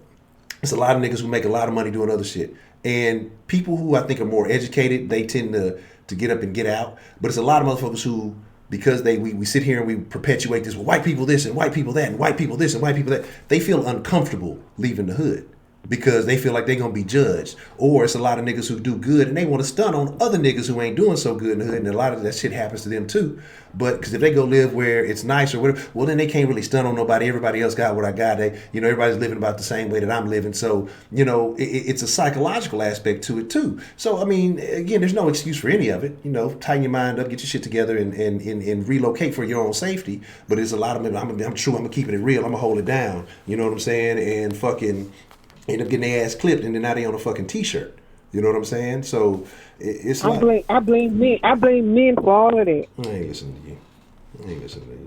Men want to have long hair all down the back. That's why they getting all that weed and selling and all kind of stuff. That's the men. The men want all that long hair. And the people going crazy, killing each other for weed. Man, ain't no niggas telling them go put orange shit in your head, go put this platinum blonde shit in your head. Niggas ain't telling that shit. That shit generates attention, and they want the attention. The attention from men is what does that they want to go after. It ain't got shit to do. Yeah, y'all don't want, the men don't want us unless we got hair down our back, or if it's blonde. Either it's blonde or if it's long down our behind or something. So that's why they buying all this weed. The reason those certain men want that, because that's what their mama was doing, that's what they was raised on, and their mama was on some nonsense and perpetuated that nonsense. Their mamas ain't had no long hair down their back. Their mamas ain't had no long hair down their back. They had that monkey shit or some crazy shit. Well, tonight they probably had them dookie braids and all that other crazy shit, so they attracted to the crazy shit. Like, come on, man, the cycle is perpetuated. So if their mama had some kind of crazy ass hairstyle, they like women with this crazy ass bullshit. Regular niggas who were raised in a normal environment or in a solid family, they not entertaining all that bullshit. The mama straightened his hair.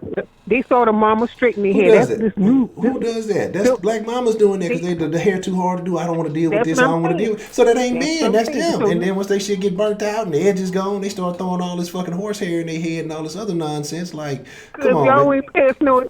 Well, I don't wear weed, but y'all ain't paying women no attention. You got that 14-inch yaki on right now. And you got a head full of that shit. Don't be trying to sell me that bullshit. You know what I'm saying? I know what's going down. You know what I'm saying? Look, they out there literally cutting the tails off of horses and trying to put that shit a ponytail, and they had like. And y'all break your neck. Man, y'all break your neck. Dang, bro, y'all is too many. Y'all, I don't like that shit. Like, I don't even want to really.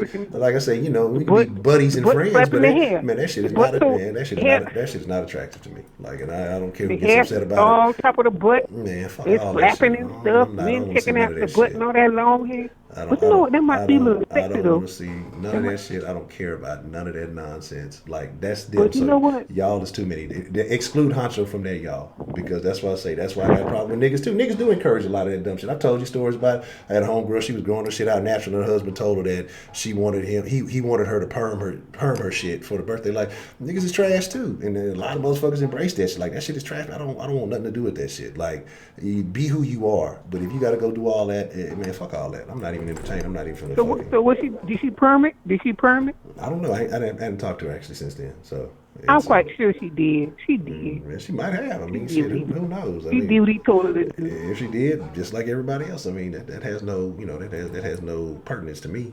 So, it's like, fuck all that dumb shit. But that's what I'm saying. But that's the part of the problem is like, and that's why I say it may be too far gone. You know what I'm saying? And if you like it, cool. If you love it, cool. I mean, this just not that shit don't attract me. There's a lot of niggas that like this shit. A lot of niggas that love that shit. I can't tell nobody that like it. Yeah, but you love what you love, like what you like. But again, like I say, it's just to me, it's part of the problem. $1 billion going where? Because niggas ain't growing that shit. They buying the shit, but niggas ain't growing that shit. Where's that $1 billion going? To every other community. Malaysia. All this, everywhere. India. Like motherfuckers literally scalping motherfuckers at the movie theaters and shit in India to sell the fucking hair here in America. Like that's how big of a business it is. Like I say, it's just like dope over there. That's what I'm saying. This shit is crazy.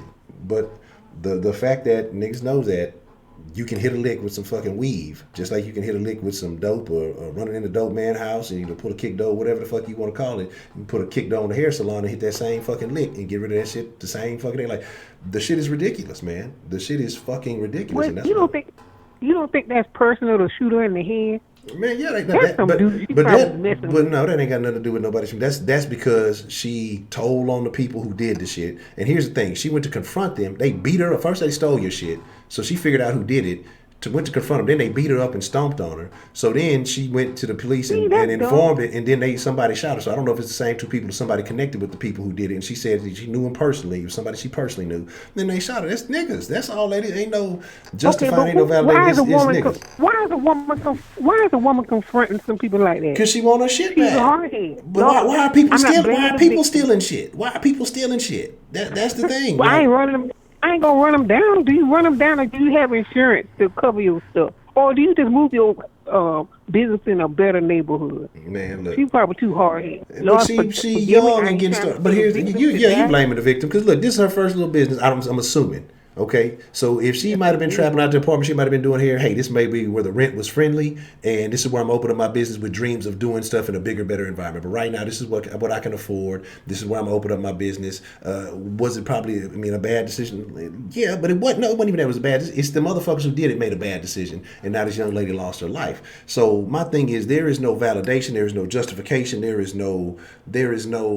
Nothing that you can say that she did incorrectly, but try to bring business to a black neighborhood and niggas literally killed her for it. No matter. If they wouldn't have stole, it wouldn't have been no confrontation. So, like I say, that's like a second order effect or whatever. So the fact that they stole the shit, she's proud of her business. She's working hard for her business. I think any business owner, the same way you see these stories where somebody got a grocery store, or the Asians, they lock niggas in the store when they get to stealing the hair, or if you try to steal from the corner store or whatever else, they going to lock the door on you and whatever else. So anybody else is going to protect their goddamn business, because if you steal from them, they work hard for that. That's money coming out their pocket. You stealing the hair is like you stealing my fucking money.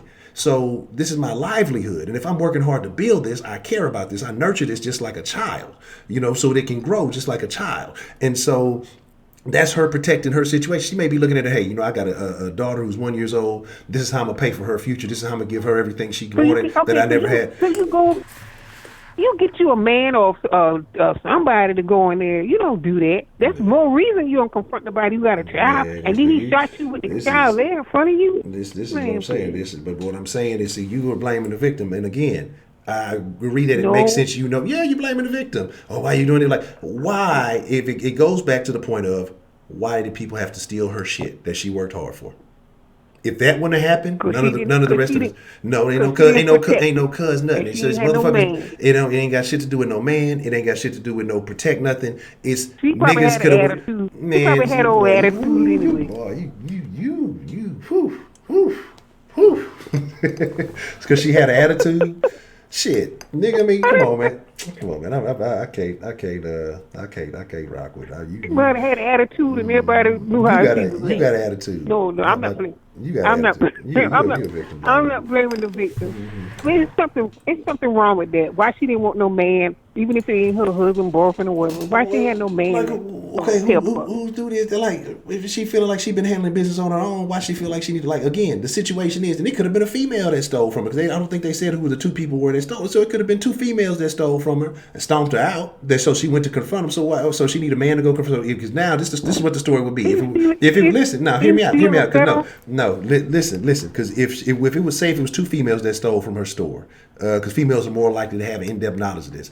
So if she took a man with her to go confront them two females, some would have jumped off and that nigga would have beat the brakes off them bitches. You'd be talking about that nigga should have never done that or whatever. And then now he's involved in something, whoever. And again, y'all know niggas, especially when it involves females, niggas is like, niggas in the hood, dog. Y'all can talk about players and pimps and all. The niggas in the hood are the biggest fucking suckers in the fucking world. They are the biggest trick ass niggas. A bitch will call a nigga, this happened to me. A nigga be willing to come shoot up a bus. We saw the shit in Philly. They'll go willing to kill a nigga for their sister, their cousin. And she be the bitch in the fucking wrong, right? She be the bitch in the fucking wrong. And niggas will go do it. They'll throw their whole fucking life away. Not about it. You know, you can trick some money. You can always get that back. You know what I'm saying? But niggas will throw their whole life away for a stupid bitch on some dumb shit because they feel like, oh, that's my kinfolk, that's my people, that's my this and this and this. Don't talk to me. And they know she a whole hoe, she a whole piece of trash, and she's garbage or whatever the fuck it is. But yet they will go and throw their own lives away because niggas don't value shit.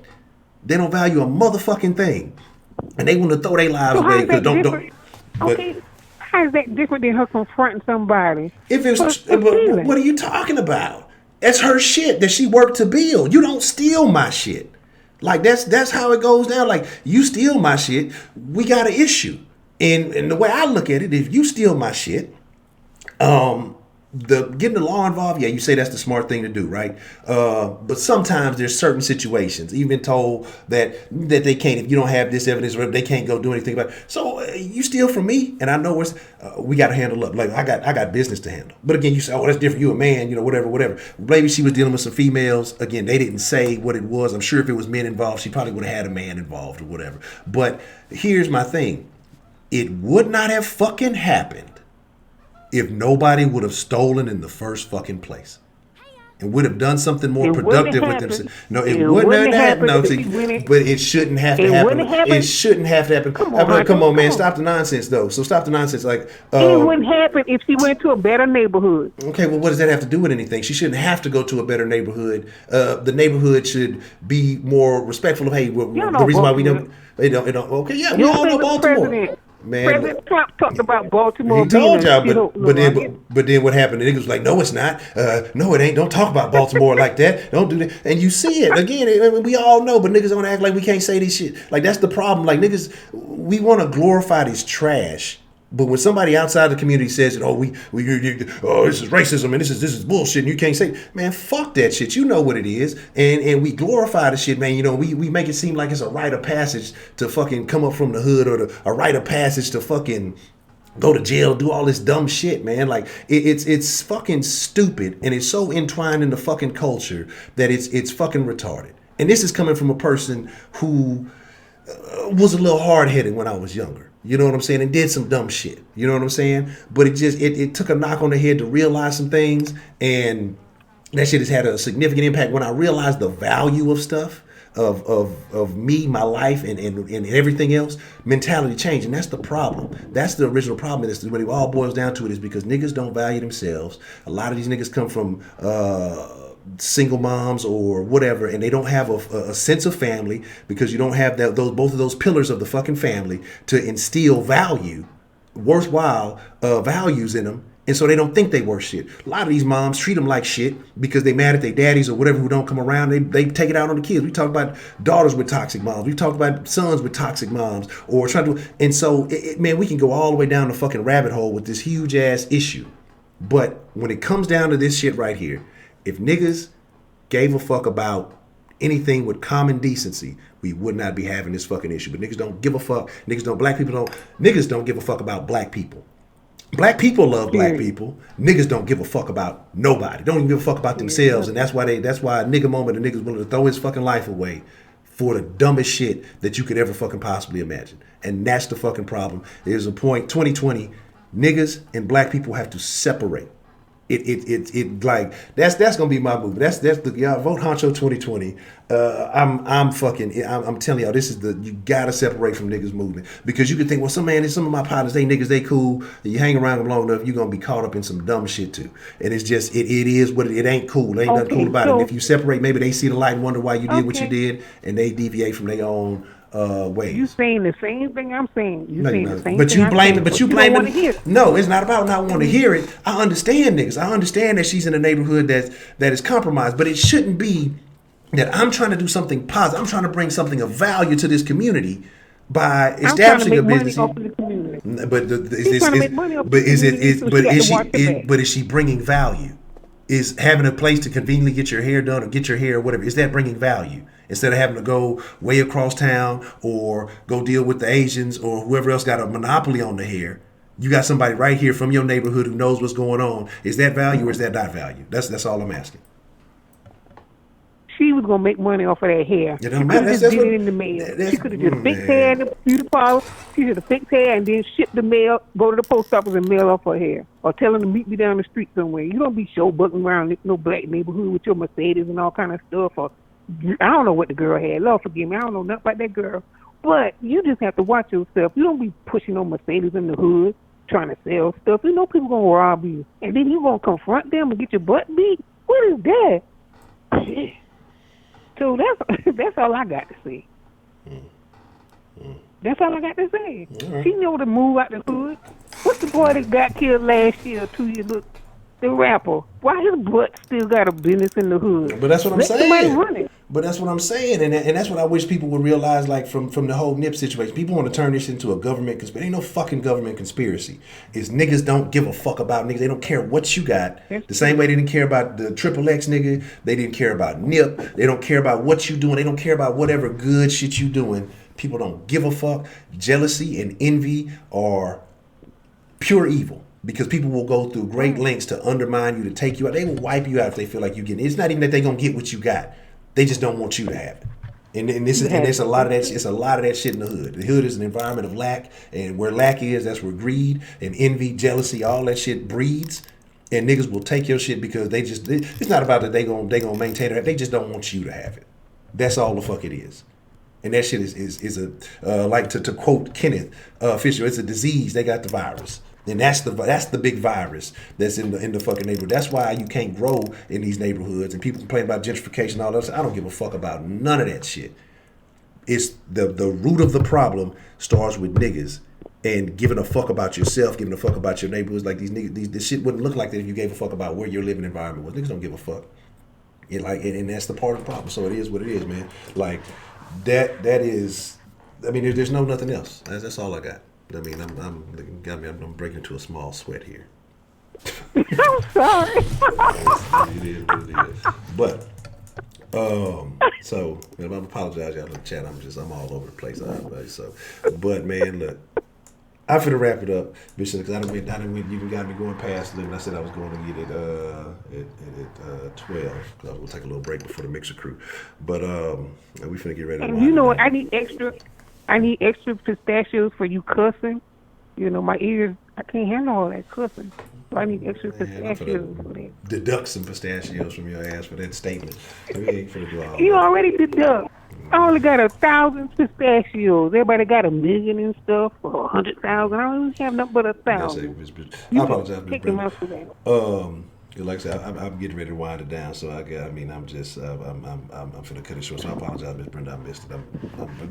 Look, you had me heated for a little bit. It's because I'm telling y'all, I'm tired of this shit, man. And the thing is, I don't know. That might be the wave. It might be the den may lean real heavy on some of this shit in the near future, because it's just like, I don't know. Maybe I don't know if other people are talking about it or not. Like I said, I don't really pay attention to it, but it's to a point where the shit is frustrating as fuck. But you know. A lot of people don't want to hear that shit. Oh, it don't make me feel good about being black. It don't make me feel good. Man, it shouldn't. Because as long as you continue to support this nonsense and this bullshit, shit is going to continue to happen. All these stories, all these things that continue, the losses that you take are going to continue to happen, man. And again, and there's niggas out there who probably would see this and shit and say, we need to kill this nigga because we don't like what he talking about. That's the type of sucker shit niggas be on. Like niggas right nowadays, it ain't gangsters no more. It's a bunch of emotional ass niggas with guns, raised by emotional women. They respond emotionally, and that's where we at. It ain't. It's a fucking all this shit is dumb, man. So, but I'm finna let you go, Miss Snapper. But I appreciate your call. I'm finna get ready to wind down, man. All right. Good night. All right, I appreciate it. All right. I know some other folks want to call, want to get in, and all that, but I'm finna wrap it up. I'm finna wind it down. Finna get some love to Mixer Crew, and I want to say it's almost 12:30. Maybe about 20 minutes or so. It may be about 12:45ish. I'm gonna holler at chat because you see what time. Like I say, trust me, I know y'all want to extend it, but I'm finna wrap it up. But here's my deal, and I apologize, and I definitely apologize because y'all know I want to hear what y'all have to say. But as I've been working to improve on being a better host, a better honcho, and a better things, I have to constrain me. Oh, and I guess I want to say, I'm really considering, I guess I want to do, so, make sure I announce this the next couple of days so everybody hears it who is here. I'm seriously thinking about coming up on the 1st, as we go into 2020, maybe moving the den up an hour. So I'm just looking at it because of timing, scheduling. I'm actually need to start taking sleep and shit like that seriously, and to increase my productivity overall, and just to be a better host, to be a better, to create better engagement. And like I said, for those of you in soft sports, I might be moving that up too. So the sauce might start at 6, the den might start at 9, and then we'll go from there. But like I say, it's just a lot of change, man. Like I say, a lot of stuff been going on behind the scenes, and I got a lot of me to work on, and for me to get better at these things, and for these things to get, to improve, especially in the next year. So I got a lot of work to do, because I feel like this is something special, and for it to be that, I have to work harder. So, but with that being said, man, I appreciate all of y'all. Thank y'all for being here. The Mixer link, you know what I'm saying? Let me see.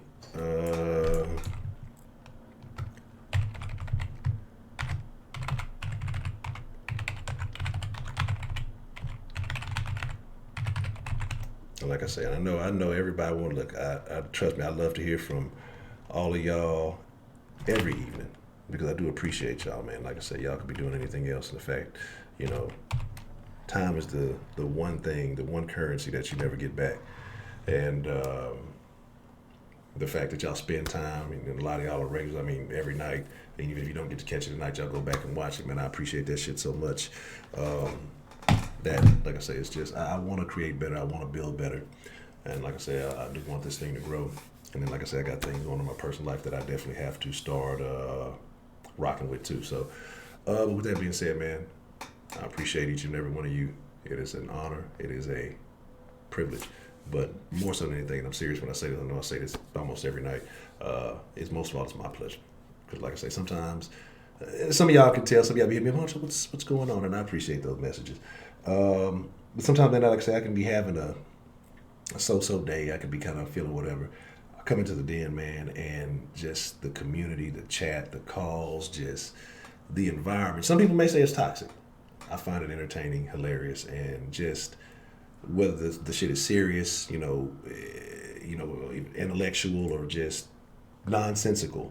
I thank y'all, man. I really do. So I'm chuck up the deuce. Y'all be cool like y'all be cool, man. But I gotta cha-cha slide until tomorrow night, man. Y'all ain't got to go home. Mixer about 12:45.